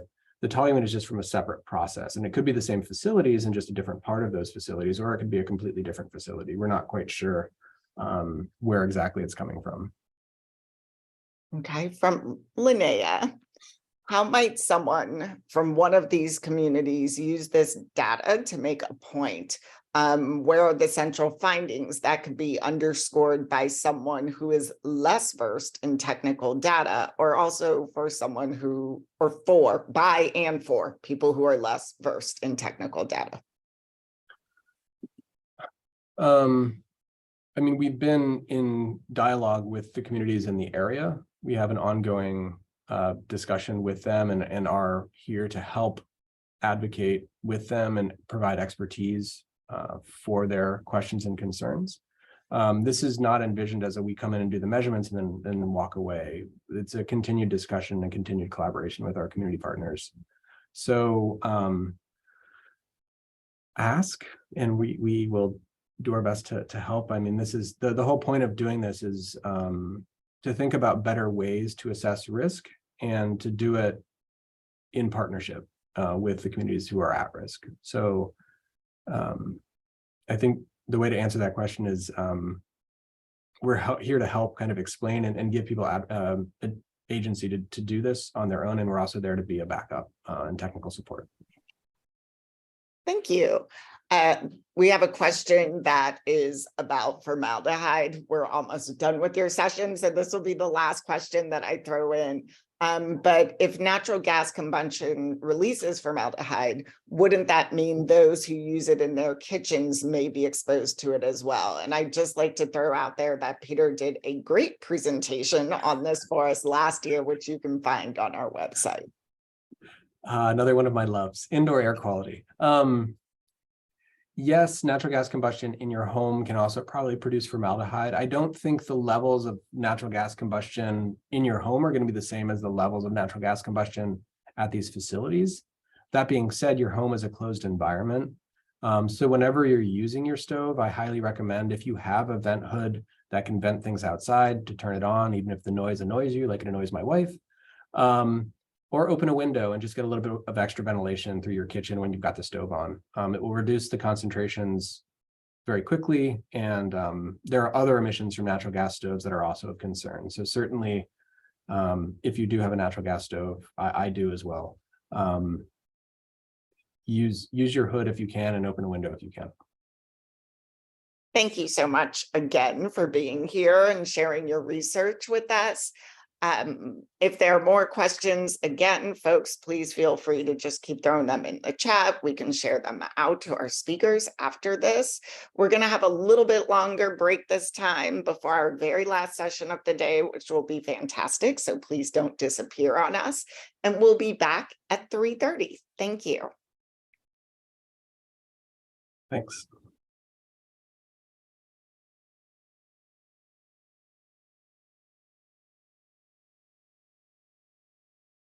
Okay, welcome to our final session for the day, which I think is going to be a fantastic conversation. Joining us, we have Delilah Barrios, who ran for governor of Texas this year, who describes herself as a working class woman of color fighting for environmental justice. She states, no matter where I live or ever plan to live, the fight for sustainability and environmental justice will remain. I aim to be on the side of humanity and reason to protect what natural habitats we have left, always on the side of the oppressed, never the oppressor. Also, we have Robert Blake. He's the owner of Solar Bear, a solar installation company located in Minneapolis, Minnesota. Also, Robert is the executive director of Native Son Community Power Development, which is a nonprofit also located in Minneapolis. Robert is a tribal citizen of the Red Lake Nation. His passion is spreading the word about renewable energy through communication, cooperation, and collaboration. Last on our panel is Pooven Moodley. He is a human rights lawyer and social justice activist from South Africa. Before joining Natural Justice, he was the associate country director of Oxfam GB in South Africa and the global head of campaigning for Action Aid International. He most recently led, with other activists, the successful campaign for a just energy future to stop South Africa's proposed massive nuclear deal with the Russians against all odds. He has contributed to a range of struggles across the globe, starting with the anti-apartheid struggle in South Africa when he was 14. He has worked extensively in over 20 countries and has campaigned from local to global levels with a range of communities and activists, including on issues such as women's right to land in Africa, challenging large mining companies that are destroying indigenous communities and the environment, people's right to health and education, repression by governments, and climate change. He's worked for and with a range of international organizations and movements. He continues to provide solidarity and support to activists across the globe. Our moderator is Tammy Murphy. She's the advocacy director for PSR Pennsylvania with graduate degrees in international peace and conflict resolution and dispute resolution diplomacy. Tammy has worked as an educator, a special health projects assistant, executive director, medical outreach coordinator, and a consultant. Above all else, she's passionate about justice and the intersection of law and social movements. With that, I'll pass it over to Tammy. Okay, hi, good afternoon, everybody, and thank you all, 46 of you, for sticking around in this afternoon. It's been a great conference so far, and this is such an honor to have such a wonderful panel to speak to. So thank you so much to my panelists for being here. Just to let you know the layout, I would like to ask each of you sort of round of questions. I'll go around to each of you and ask one question, then I'll ask another question, and then I'm going to throw out a third question that I would like you to just sort of discuss. Let's go traditional here and start with ladies first. We're going to start with Delilah. Hello. Hi, Delilah. So thank you for joining us. So my first question is if you would please briefly introduce yourself and tell us about what inspired you on your path. I'm specifically interested to also hear about how the book, The Red New Deal, Indigenous Action to Save the Earth has inspired you and what it means to you. Sure. So yeah, just again, I did run for office in Texas on the Green Party ticket, but my most of my experience in this field comes from being an advocate and an activist. And so I've been involved in a lot of protests and demonstrations against pipelines in this region, and the struggle is ongoing. So for me, when the Red Deal came out, I am Indigenous, but I come from South Texas, and it's hard for Indigenous people. We didn't have rights to participate in ceremony until 1975. So, you know, I'm still on the reconnecting journey myself. And so luckily I have a lot of traditional family members that taught me things that I need to know to be a good steward of the land and to be a good person. So, you know, for me, reading a book like The Red Deal is a great introduction for people who want to be on the revolutionary path, people who want to take matters into their own hands and work towards liberation for all, and face one of our hugest, most pressing crises right now, which is protecting our planet. So that's what the Red Deal means to me, and it inspires me to never stop being an activist and organizer, because the fight never ends. Thank you so much. That's beautiful. I ordered the book and have not read it yet, but I've been reading about it because I was really excited when I saw it on your website. So thanks for introducing it to me, and hopefully we can get someone to put a link up. The title of the book again is make sure I'm getting this correctly, The Red New Deal, Indigenous Action to Save Our Earth. Yeah, it's actually just The Red Deal. The Red Deal, okay. By the Red Nation. Mm-hmm. Okay, by the Red Nation. Thank you so much. Okay, so next we're going to move on to Robert Blake. And similarly, can you also introduce yourself and let us know what inspired you on your current path? Yeah, Anim Bonjour, everyone. My name is Robert Blake. I am a tribal citizen of the Red Lake Nation, owner of Solar Bear, a solar installation company located in Minneapolis, Minnesota. I'm also the executive director of Native Son Community Power Development and serve on various boards and organizations across the country, state, locally. Yeah, part of, I guess, one of the things that I don't know, listening to the last speaker, one of the things that just reminded me of is we're building an electric vehicle charging network in direct opposition to the Line 3 pipeline that was up here in the state of Minnesota, and the Dakota Access Pipeline. So we have this electric vehicle charging network running through the Red Lake Nation over to Standing Rock and then back to the Twin Cities. And the whole idea there was to be in direct opposition to the fossil fuel industry and to tell them that we're still resisting and that we are going to give people the opportunity to make a choice between electric vehicles and, of course, continuing to use fossil fuels. So that's part of the work that I do, creating tribal utilities, creating renewable energy projects, and doing workforce development and education programs. So it's all a part of my work, and I love just having the opportunity to be here and amongst all of you. Miigwech, everyone. Thank you. Okay, thank you. That was a nice, quick introduction. We're going to get into some more details in the next round. Next, I would like to ask you, Proven. Thank you for staying up so late. I realize you're like 7 hours ahead of us. So thank you. And so my question for you is, would you please briefly introduce yourself? And with a history of working at the crossroads of the anti-apartheid movement and climate justice, can you please talk about what inspired you on your path? Yeah, thank you so much. And it's really good opportunity to be here and to engage. Yeah, I grew up in apartheid South Africa. I think, one of the key things from very early on is understanding the injustice, because you were not allowed to do many things, and the restrictions, the violence, was massive back then. And linked to that was also, in terms of the environmental issues, is that in many places Black people were placed in areas next to coal-fired power stations or other factories, etc., which caused a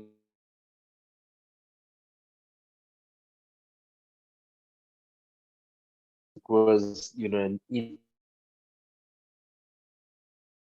injustice of apartheid, but also the injustice in terms of the environment as well, and that started a movement, and very much got involved in the youth movement in South Africa back then, but also started seeing the same injustices in other indigenous and local communities across Africa, but also across the globe. Wherever I went, whether it was in the Northern Territories in Australia, where Glencore was killing the land, killing the rivers, killing ecosystems, to more recently, oil and gas projects and other mining projects. So that's kind of what kept me going to really fight for justice, because colonization, slavery is not a thing of the past.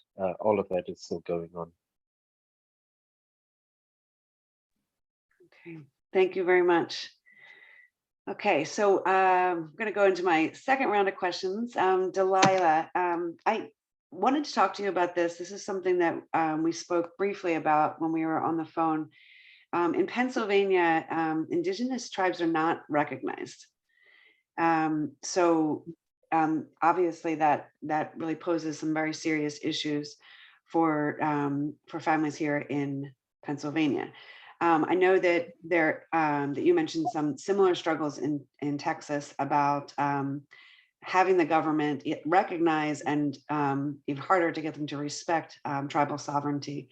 So if you could talk about that, and also, yeah, so I guess with that, so what are the problems, and if there are any solutions that you have found? Obviously, as our last panelist mentioned, colonialism, racism is ongoing. So a lot of the tribes are seeking, that tribal recognition.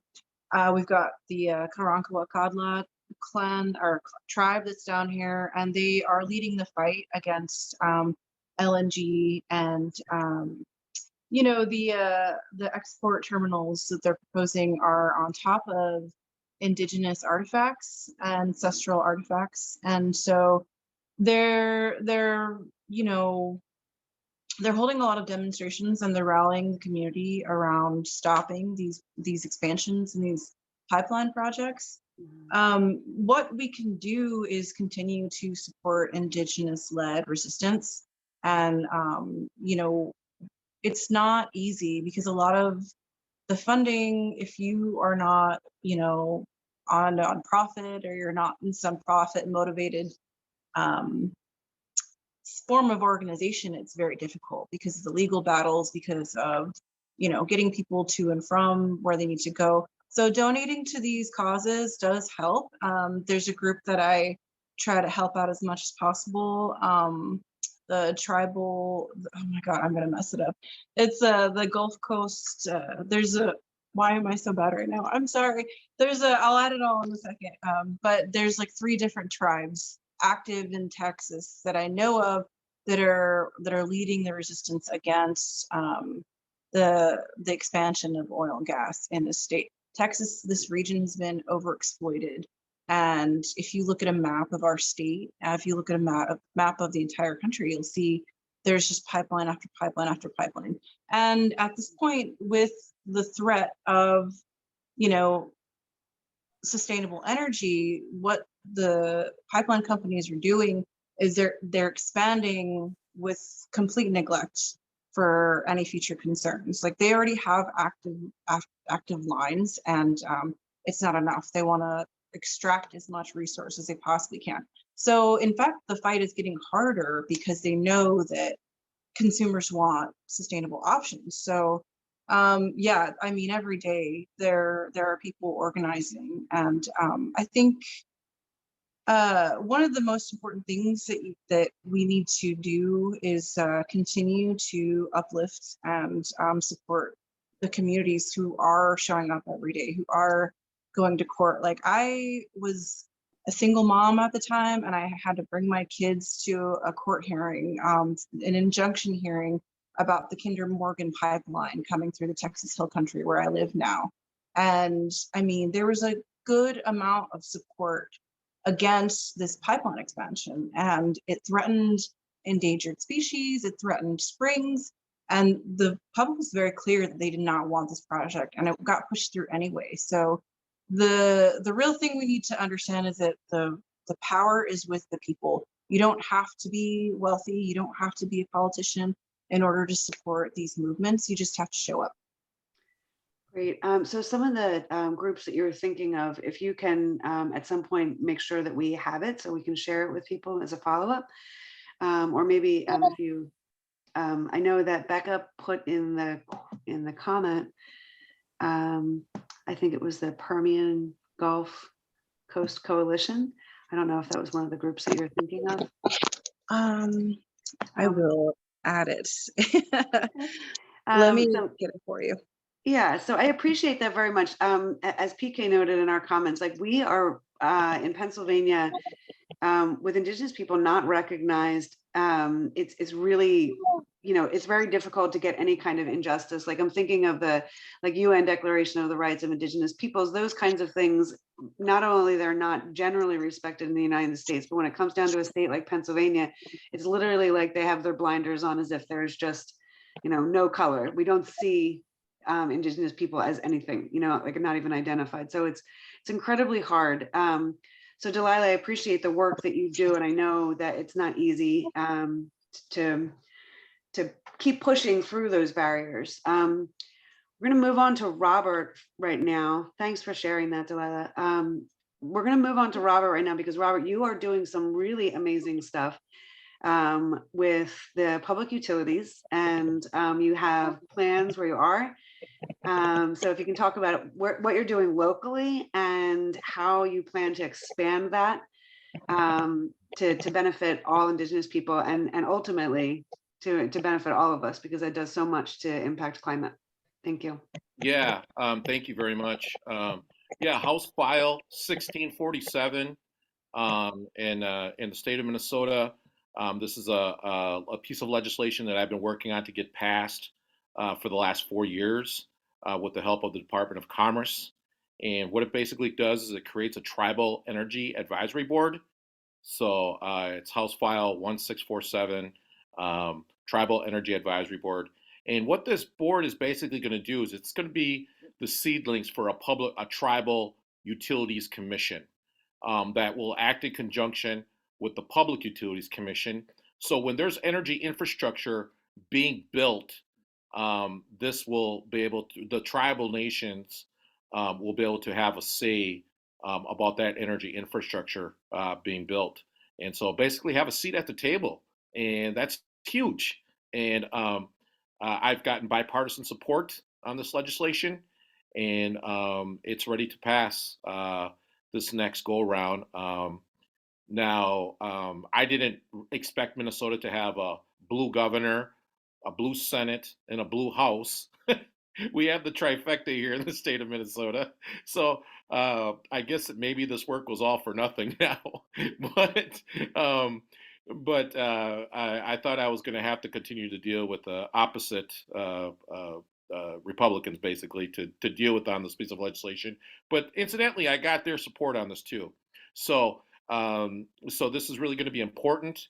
And I hope to then actually bring this across the country to other states, find other allies that will help support this and bring it to their state legislations. Also on a federal level, I've been working with federal officials, FERC, and other ones to basically look at how our transmission and our interconnection processes are going to be handled for tribal nations. So these are really important aspects because we know that the utilities in the fossil fuel industry are embedded in our regulatory system. They have lobbyists, they have people to pay. They're like dinosaurs, and they're not going to move for anybody. And so I'm basically trying to leverage tribal sovereignty to move these dinosaurs.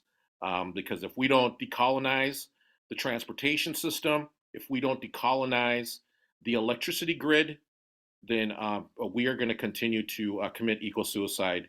And we have to stop this genocide and stop this, this killing of our people and our planet. And this is the way that I think that we do it. So I have a graduate degree in policy, and so this is the way that I'm working on it, and very excited to announce that too, that when I started working with this law firm a couple of years ago to create a tribal utility for my tribal nation, the Red Lake Nation, there was like only 2 or 3 of us that were working with them.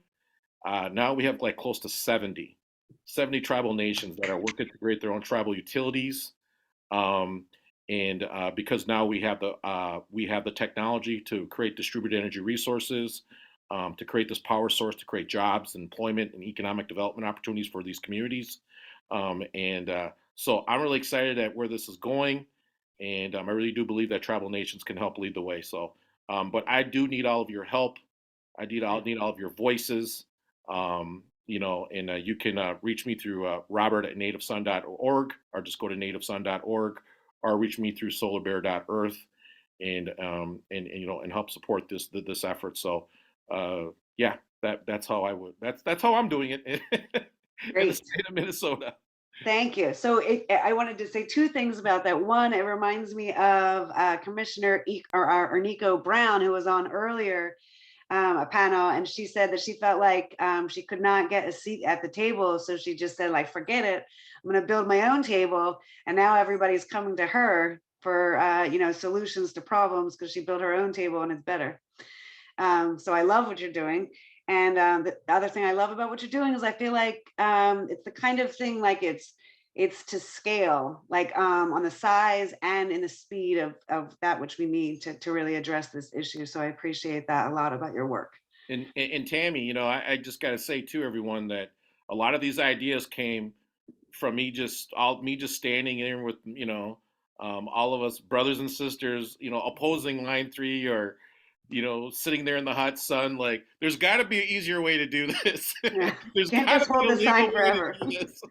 And that's really where these ideas really came from. So don't underestimate people, like the last speaker said, showing up and participating, because there's going to be a lot of great ideas that come out of those conversations when you're arm to arm with with everyone. Yeah, when you're gathered there holding the line, there's lots of passion and power.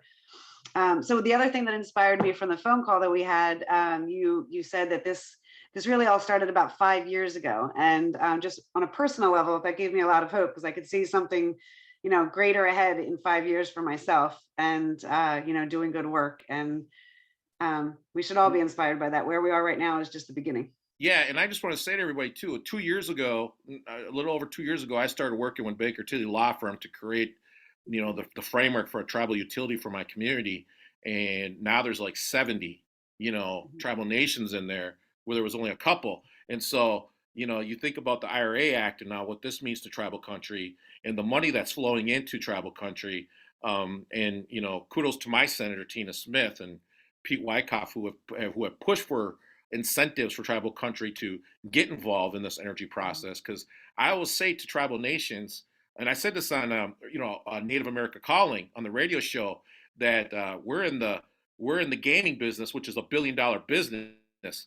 We need to be in the energy game. That's $1 trillion business. We are in the wrong game for people, and so I hope that all that resonates with Native nations, and especially how we can lead in this transition. And because we are the only people with a government inside this government, and these utilities and these fossil fuel corporations are embedded deeply. So we have a responsibility to the planet and to our fellow man to move forward with this. So yeah, I appreciate that so much. It looks like we've got lots of comments in the chat, so there'll probably be a lot of questions at the end. For a second question, I also want to ask Proven a second question. This is going to be pretty specific. We'll kind of start specific and get a little broader. But given that we just watched Shell ignite their toxic ethane cracker plant in Western Pennsylvania after receiving an obscene amount of state tax subsidies, can you please speak to us about your legal wins with natural justice against the Shell Corporation, specifically, and specifically also with talking about the importance of free, prior, and informed consent? Yeah, no, absolutely. I first heard about Shell wanting to do oil and gas drilling along the South Africa coastline when I was at the climate summit in Glasgow, the one before the one just happened in Egypt. And basically, they were going to drill 6,000 square kilometers, which meant it would be air guns blasting into the ocean for 6 months non-stop. And we felt we had to stop this. So we've been working with local communities along the East Coast, indigenous communities, and they've been living in a very traditional way, in terms of small-scale fishing, and they live off the ocean, small-scale farming, ecotourism, and they've been challenging an Australian mining company for the last 10 years, and 10 activists were killed because they were trying to oppose this while our government was supporting the mining company. So we basically took Shell to court, and we argued firstly that communities were not consulted. There were a few people that were paid off, to do a tick box exercise. The proper environmental impact assessments were not done. We argued that, based on the state of the planet and climate change, they haven't taken that into consideration. But beyond all of those arguments, we also, for the first time, argued that, communities, especially indigenous communities, have got a cultural and spiritual connection to the land and the ocean. And we argued that quite strongly. And, to our surprise, the judges took that argument very seriously. It became one of the key points of the case. But ultimately, we won the case. It was, a David versus Goliath battle, because it's small communities, battling against a multinational company. But it set a major precedent, not just for South Africa, but for other parts of Africa as well. The challenge, however, is that there's over 400 other oil and gas projects that are mapped just with Africa alone. But also, in East Africa, we're challenging, it would be the longest heated oil pipeline that cuts across 2 countries and across indigenous communities, the Serengeti, highly biodiverse areas. And this is the French company Total who's planning the longest heated oil pipeline. But it's all over the Okavango Delta, where the First Nations, the San people, is another area where a Canadian oil company, Recon Africa, has got permission to do oil and gas drilling, again, in a very biodiverse area, in an area where indigenous communities are living. So, these projects are, across the continent. The key thing, is that communities are standing up, and I think that's the last line of defense. These legal challenges are long and expensive, but they do bring, like in this case, major precedents that make it much more difficult for other companies, because they can't just do what they want to do. They have to go and follow the proper processes. But also, we were in Egypt recently, so there was a gathering of 33 indigenous elders and activists from across the globe, from different traditions. And what we ended up with was, the idea that, that we're so far gone in many ways, in terms of what's happening on the planet, in terms of the hold that these multinational companies have on governments, that it's important for us, like the previous speaker was speaking about a new table. The elders were saying we need a new canoe, and we need to launch a new canoe, with different values, and living in harmony with each other and the earth. Because as the other canoe starts to sink and fall apart, it's really important that we already plant the seeds for something new. Thank you. That's a beautiful note to end on there, what we have to do to plant the seeds. I also really appreciate that you talked about David and Goliath, because I often hear people saying like, oh, this is like David and Goliath, as if it's like a complaint. And I keep saying, well, like David won. So we can't forget that part. So thank you. Thank you for winning. That was amazing. And I'm so happy for the folks there on the Wild Coast. Okay, now, so for this last round of questions, it's actually one question.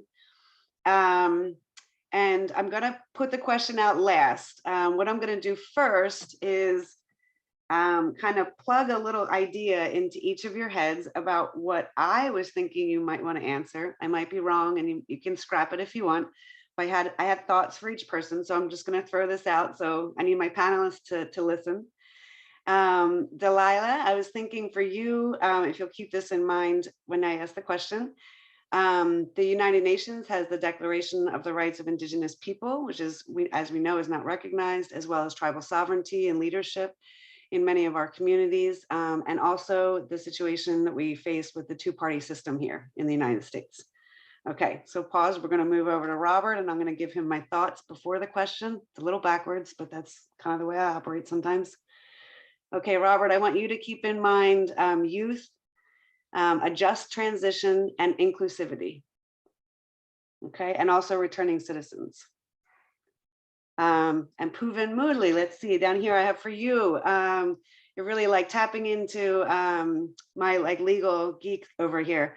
I have a master's in law and I don't always get to practice, so I'm super excited to talk about some of this stuff. The legal principle of ecocide as the 5th crime of the International Criminal Court, the rights of nature, and the Fossil Fuel Non-Proliferation Treaty. Please keep that in mind while I ask my question. Okay, now, the question is, finally, in the face of the oppression of the fossil fuel industry and other forms of environmental injustice, how can we all use community resilience to shift the paradigm, to protect our climate and liberate ourselves? Shall I repeat it?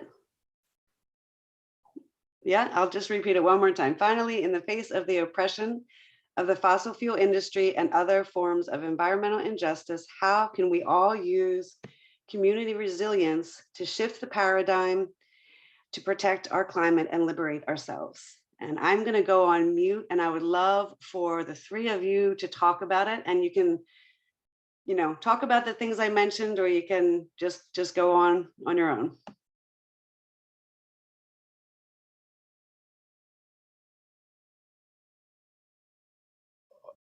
You told me to think about youth, that first piece of it. And I would just want to say that, I really do firmly believe it starts with education, starts with the youth. It starts, because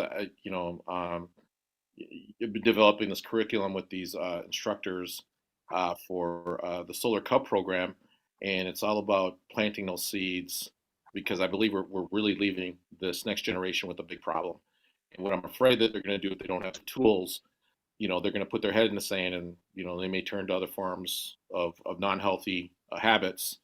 But if they feel like they got the tools, they're going to face climate change. They're going to face these problems head on, and they're going to deal with them. So I really do firmly believe in the piece about education and working with the youth. And I think that's a very big, important part of all this in the future. I would have desperately improved if I had had some sort of youth guidance. I had to move away from my community when I was very young, and it was always really hard to reconnect.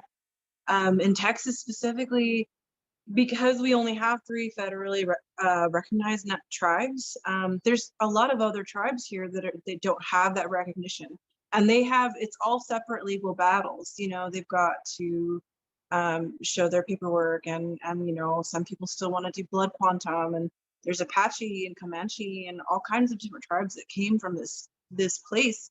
And I think that that's a very important point, that our children need to be educated. They need to be informed, and as we know, the United States does not honor the treaties. We're at threat of losing the ICWA at this moment.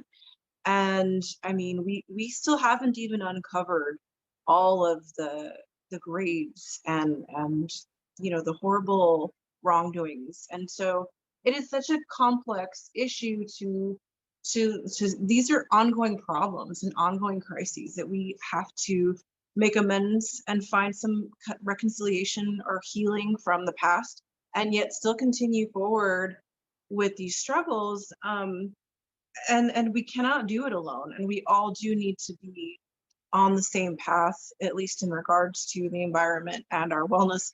One angle that I suggest for at least people living here is patients' rights. If you use your rights as a patient to not be harmed by pollution and to not be harmed by your environment, I think there's a really good strategic legal angle there that we could be utilizing.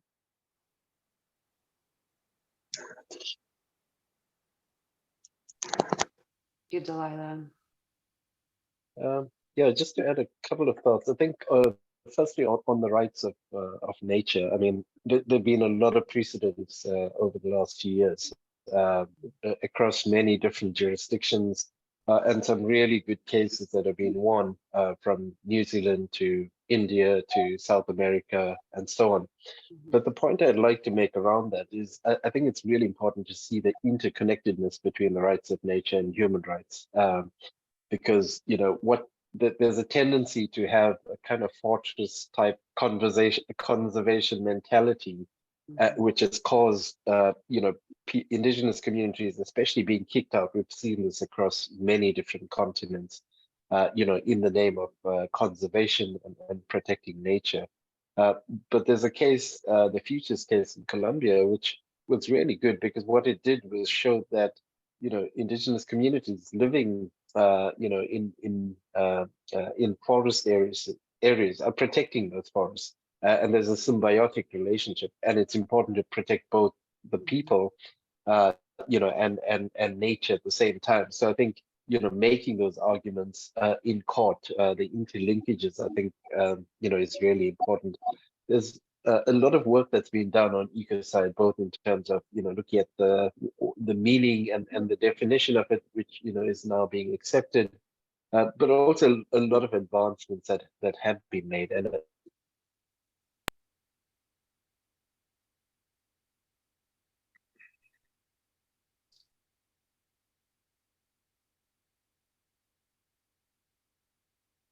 I think Puven is dealing with some limitations with internet connection. You know, I can say something about the rights of nature too, and you know, I ran for city council here in the state of Minnesota for the very fact to give the Damage, Mississippi. you know, is already done. So, you know, really important that, you know, we push in every angle, and I do think we should continue pushing, you know, on the ecocide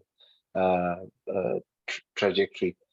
But ultimately, I do think, and just based on what's going on at the moment, is ultimately it's in our hands. It's communities and people, you know, that have to win this battle. It's not going to be corporations. It's not going to be governments and so on. And it's about us standing up and standing up together. Yeah, I think that's an important point. Like, we have to win. So we have to work together because we have to win.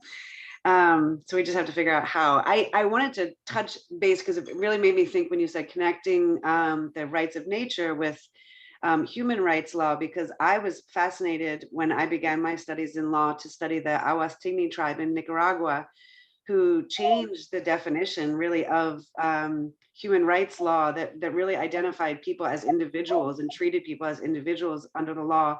And the Awastigni tribe taught that that doesn't work for them, and that they're a collective, and that they have to be treated as a collective because they are interconnected. And I feel like when we tie in like the rights of nature, it ties in the fact that, like, you can't protect us, we can't protect ourselves if we don't protect nature. We are literally all tied together. So learning from the Awastigni about redefining ourselves and redefining our definition and redefining laws, because, you know, there's people who criticize law as it's just, you know, it's just this like human made up thing, but there's a double-edged sword to that. Like, yes, it is. So let's do that. Let's recreate that, and Puven, keep fighting and keep winning, because you are changing and you're setting precedents, and it's amazing. You know, Bob, you were about to say something when we had a pause, and then Delilah, I see you smiling, so I want to make sure we get back to you. Yeah, just two things real quickly. You know, that's language, right? Because part of the language of those people is community based. So, you know, the English language is very transactional. So it's always about something that you can get from here, what I can do for you. So in their language, it's more community based. In the Ojibwe language, it's community based. So it's all about our relatives and about our spirituality when we speak our language. Whereas the English language is it's all transactional. So there's the disconnect right there, right? So the way that we use language is also the way that we think and the way that we look at the world. And so if we're continuing to use the English language in that manner, then we're going to continue to look at it as a piece of property, and what do we get the most out of it, right? So we have to rethink about what are the knowledge gaps and how are we not using, you know, our languages, right? And so that's why those people are so community based around that, right? They look at it and think of it differently because they use a different language. Second thing about the rights of nature is, you know, people, you can all do something. You can vote people into office, right, that are going to change those laws. You know, I ran for city council here, and one of the things that I wanted to do was give the rights of nature to the Mississippi River, and because we are a headwater state, because we are part of this big body piece of water, we are sending so much chemicals down the roadway down to, you know, the rest of the country. And so, you know, both those people in that are going to, you know, be climate champions. Now, I lost my election, and that's fine, but you know, the people have spoken, right? But I would strongly suggest that, you know, we vote those individuals in that are speaking in a manner that, you know, is going to be beneficial to the environment. So.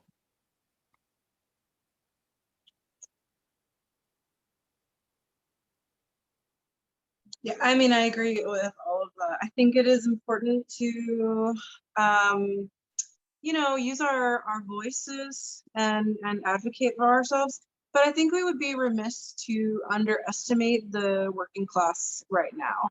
The rail workers were supposed to go on strike today, and the Congress, you know, voted against them and are trying to shackle them to unfair working environments. And so I think that the struggle to be more inclusive and to get more people power behind it has to include poor and working class people.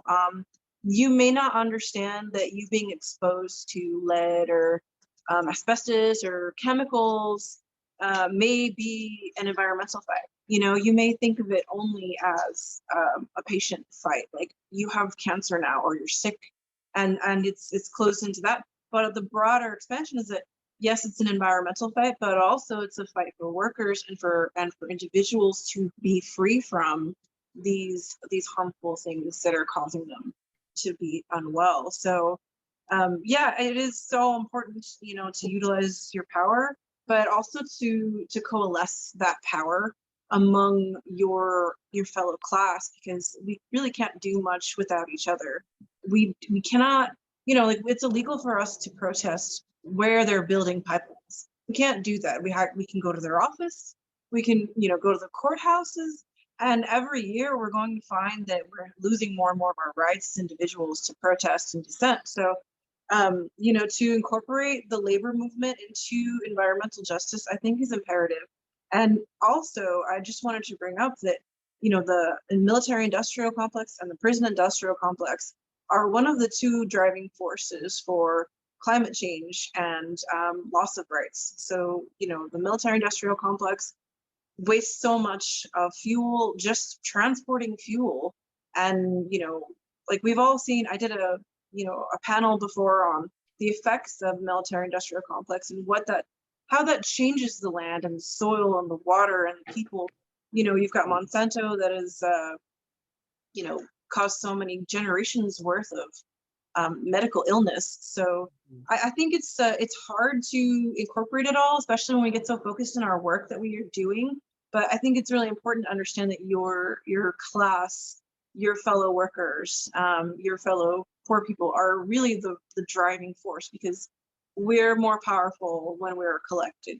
And, I think that's why I was smiling earlier, because I thought about all the times, I've kind of like been neck and neck with somebody outside holding signs or going, helping sign petitions. And there's a lot of power that we're not realizing and we're not reclaiming for ourselves. And I think we need to do everything we can to support each other, not just in these fights, but even just in our basic, survival and wellness. It's really important that we take care of ourselves and each other, because that's how it has to be.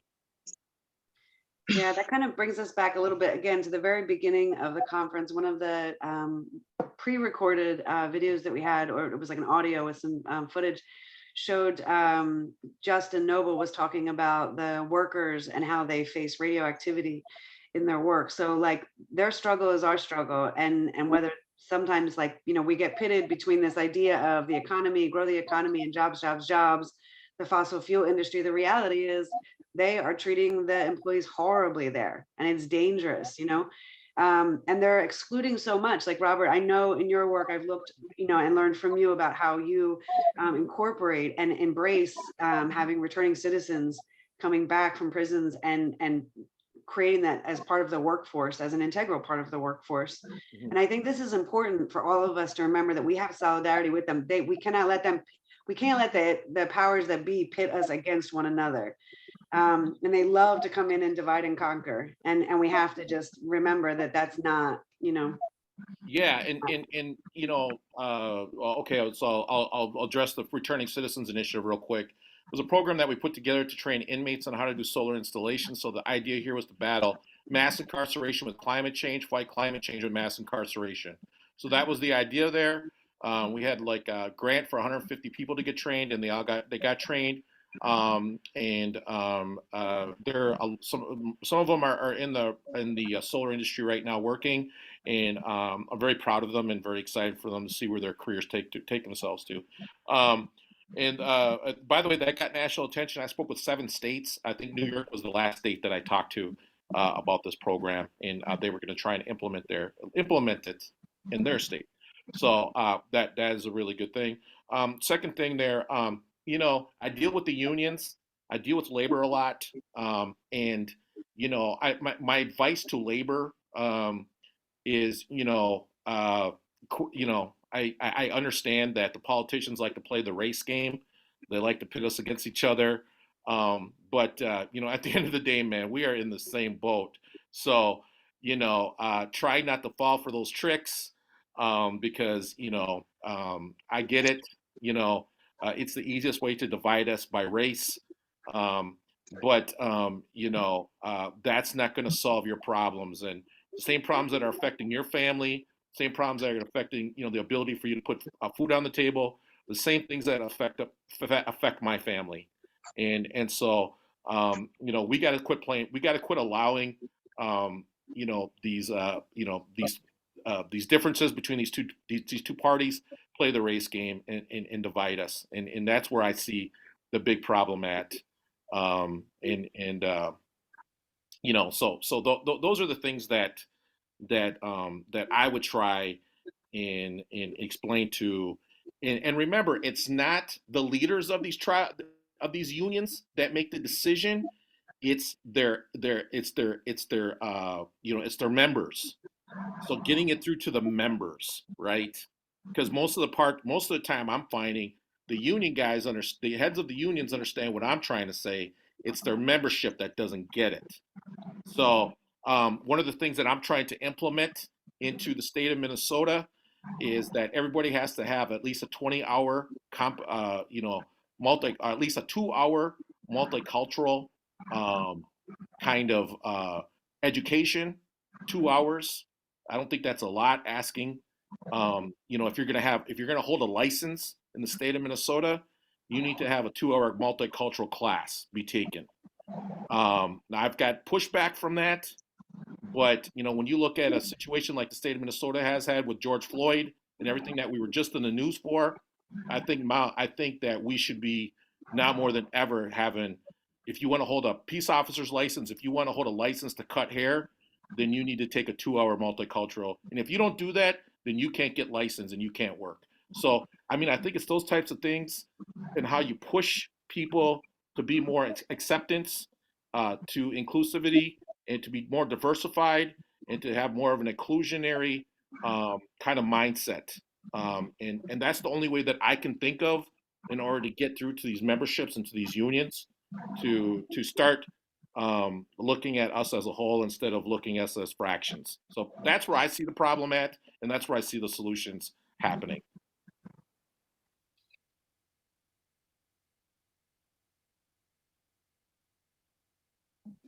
Thank you so much. Pooven, do you have any final words of wisdom for us? I think we have to open it up to questions in a minute.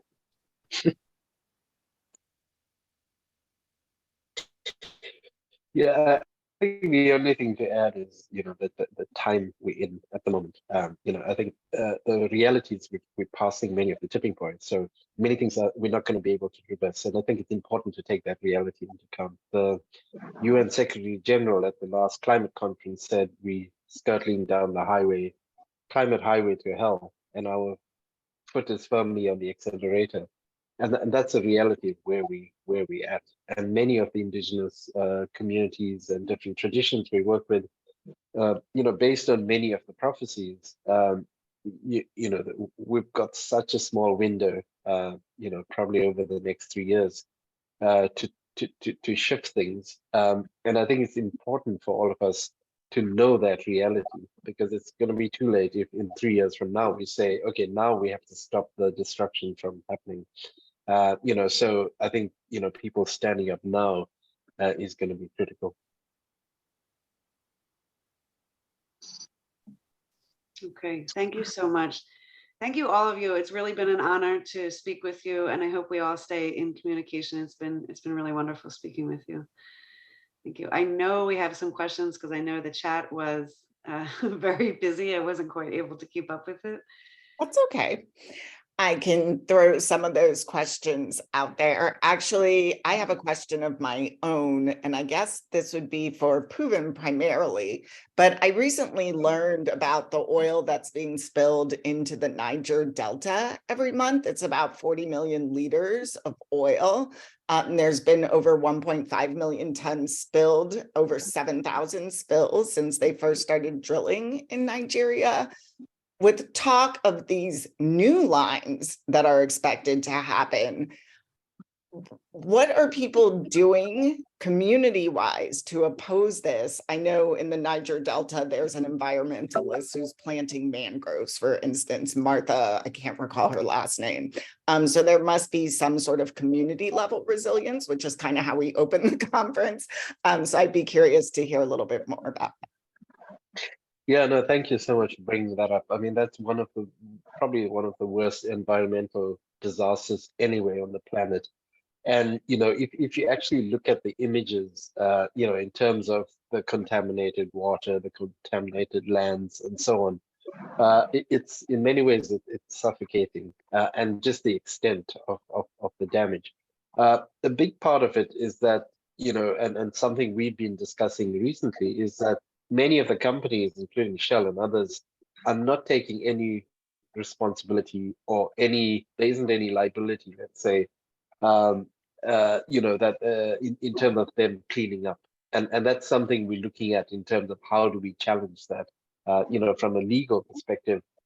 But from a community perspective, it's incredible how, despite all of the major challenges, incredible activists have, through the last decade or so, really stood up, voiced what they felt as communities, challenged the government, challenged Shell, and so on.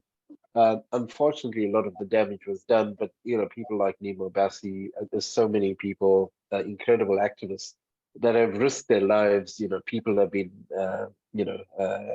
killed because of this. But it's amazing to see that people will still are willing to risk their lives and to stand up for justice. And I do think in a struggle like that, what's required is global solidarity. Where the pressure comes from communities and people across the globe. And we've seen many victories come when we stand together globally, not just a small focus in a country, but how we connect that up. Thanks. Thank you. Robert, this question, I believe, is for you. Are there any specific challenges you see with electrification that we as sustainability organizers need to face? This actually comes from Linnea, who's on the PSRPA staff, and her focus is electrification. Yeah, Linnea, it's transmission. So if we can figure out the transmission situation, which is going to be really huge right now, that's exactly how we're going to move to electrification. So we're going to have to put up a lot of 240 kV lines around the country, around Pennsylvania, around everywhere, and that's what's really going to be able to allow us to build out the infrastructure for the electrification process. Building codes, we need to focus in on building codes. We got to get the builders on board, because they're going to fight this tooth and nail. I grew up working in construction, so I totally get it. Cheap materials allow a bigger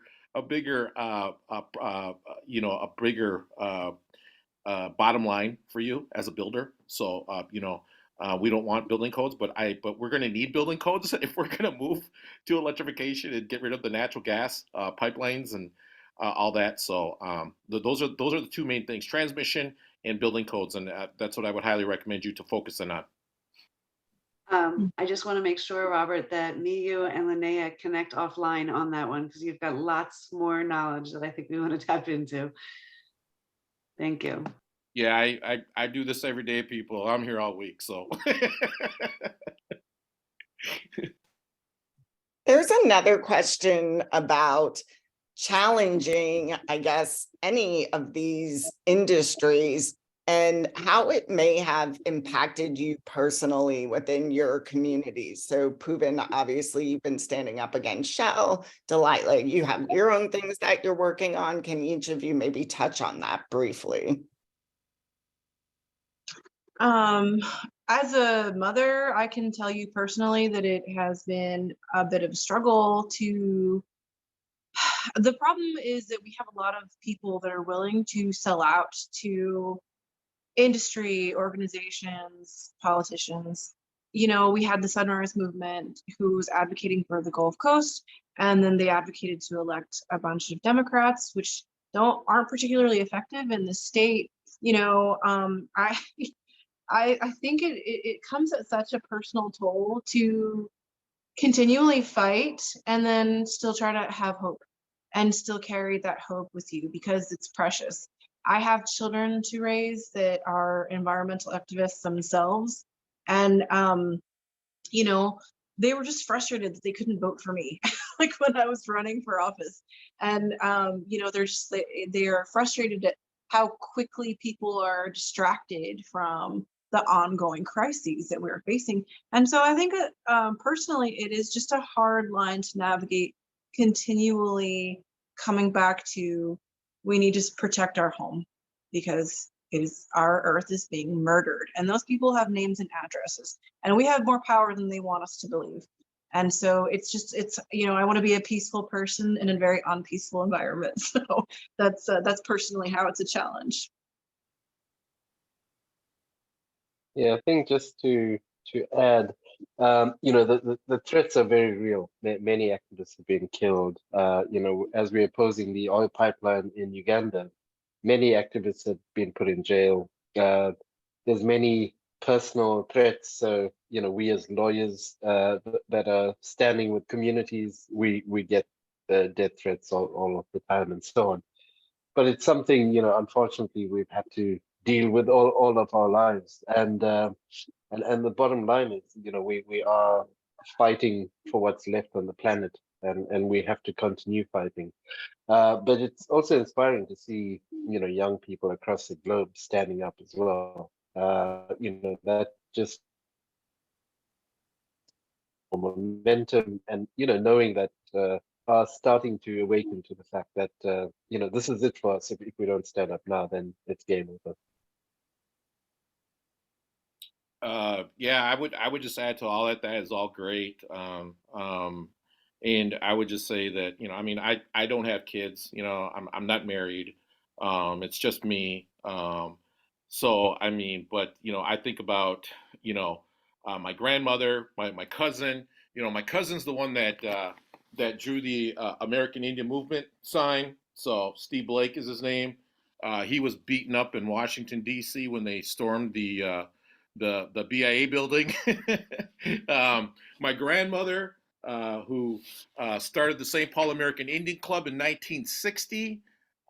When my brother was hired as a Minneapolis police officer, they asked him, "Did your family ever have a bad interaction with the Minneapolis Police Department?"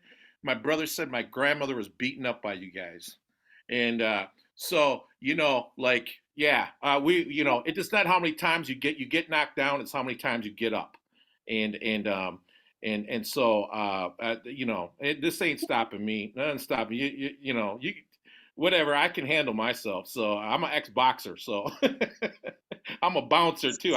I work with George. You know, me and George Floyd worked there, so I'm a bouncer too. So you know, it ain't gonna bother me, man. You know, but you know, I think what it really comes down to is just that this is bigger than us right now. This time and moment.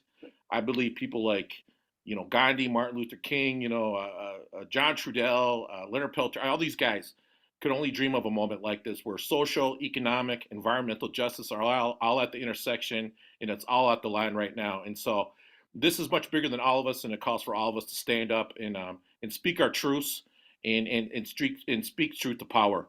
And so that's where I feel it is, and I would let time judge me in the end. All right. That was awesome. And we are coming to a close now. We've got one more minute.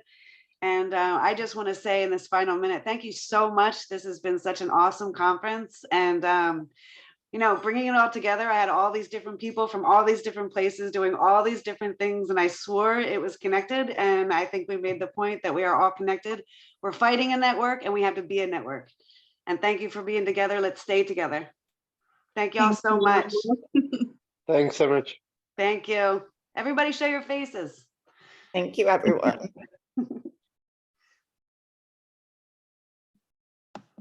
Have a great weekend. Thanks, y'all. Love and solidarity. Take care. Thank you. Thank you all, PSR. Thank you so much for bringing all this knowledge to us. Much love, much love. Thank you all for being here. Great to see you all. Hi, Barbara.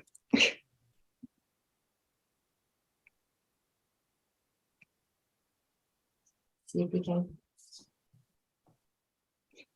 You can close it down, I guess. Thank you so much, AC.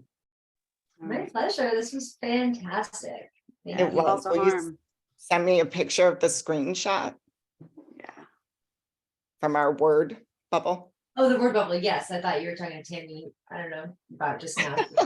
Out of all the faces, but yes, of the word bubble. Absolutely. Thank you so much. Everyone have a lovely weekend. Yes. Thank you so Bye, much. everybody. All right, bye.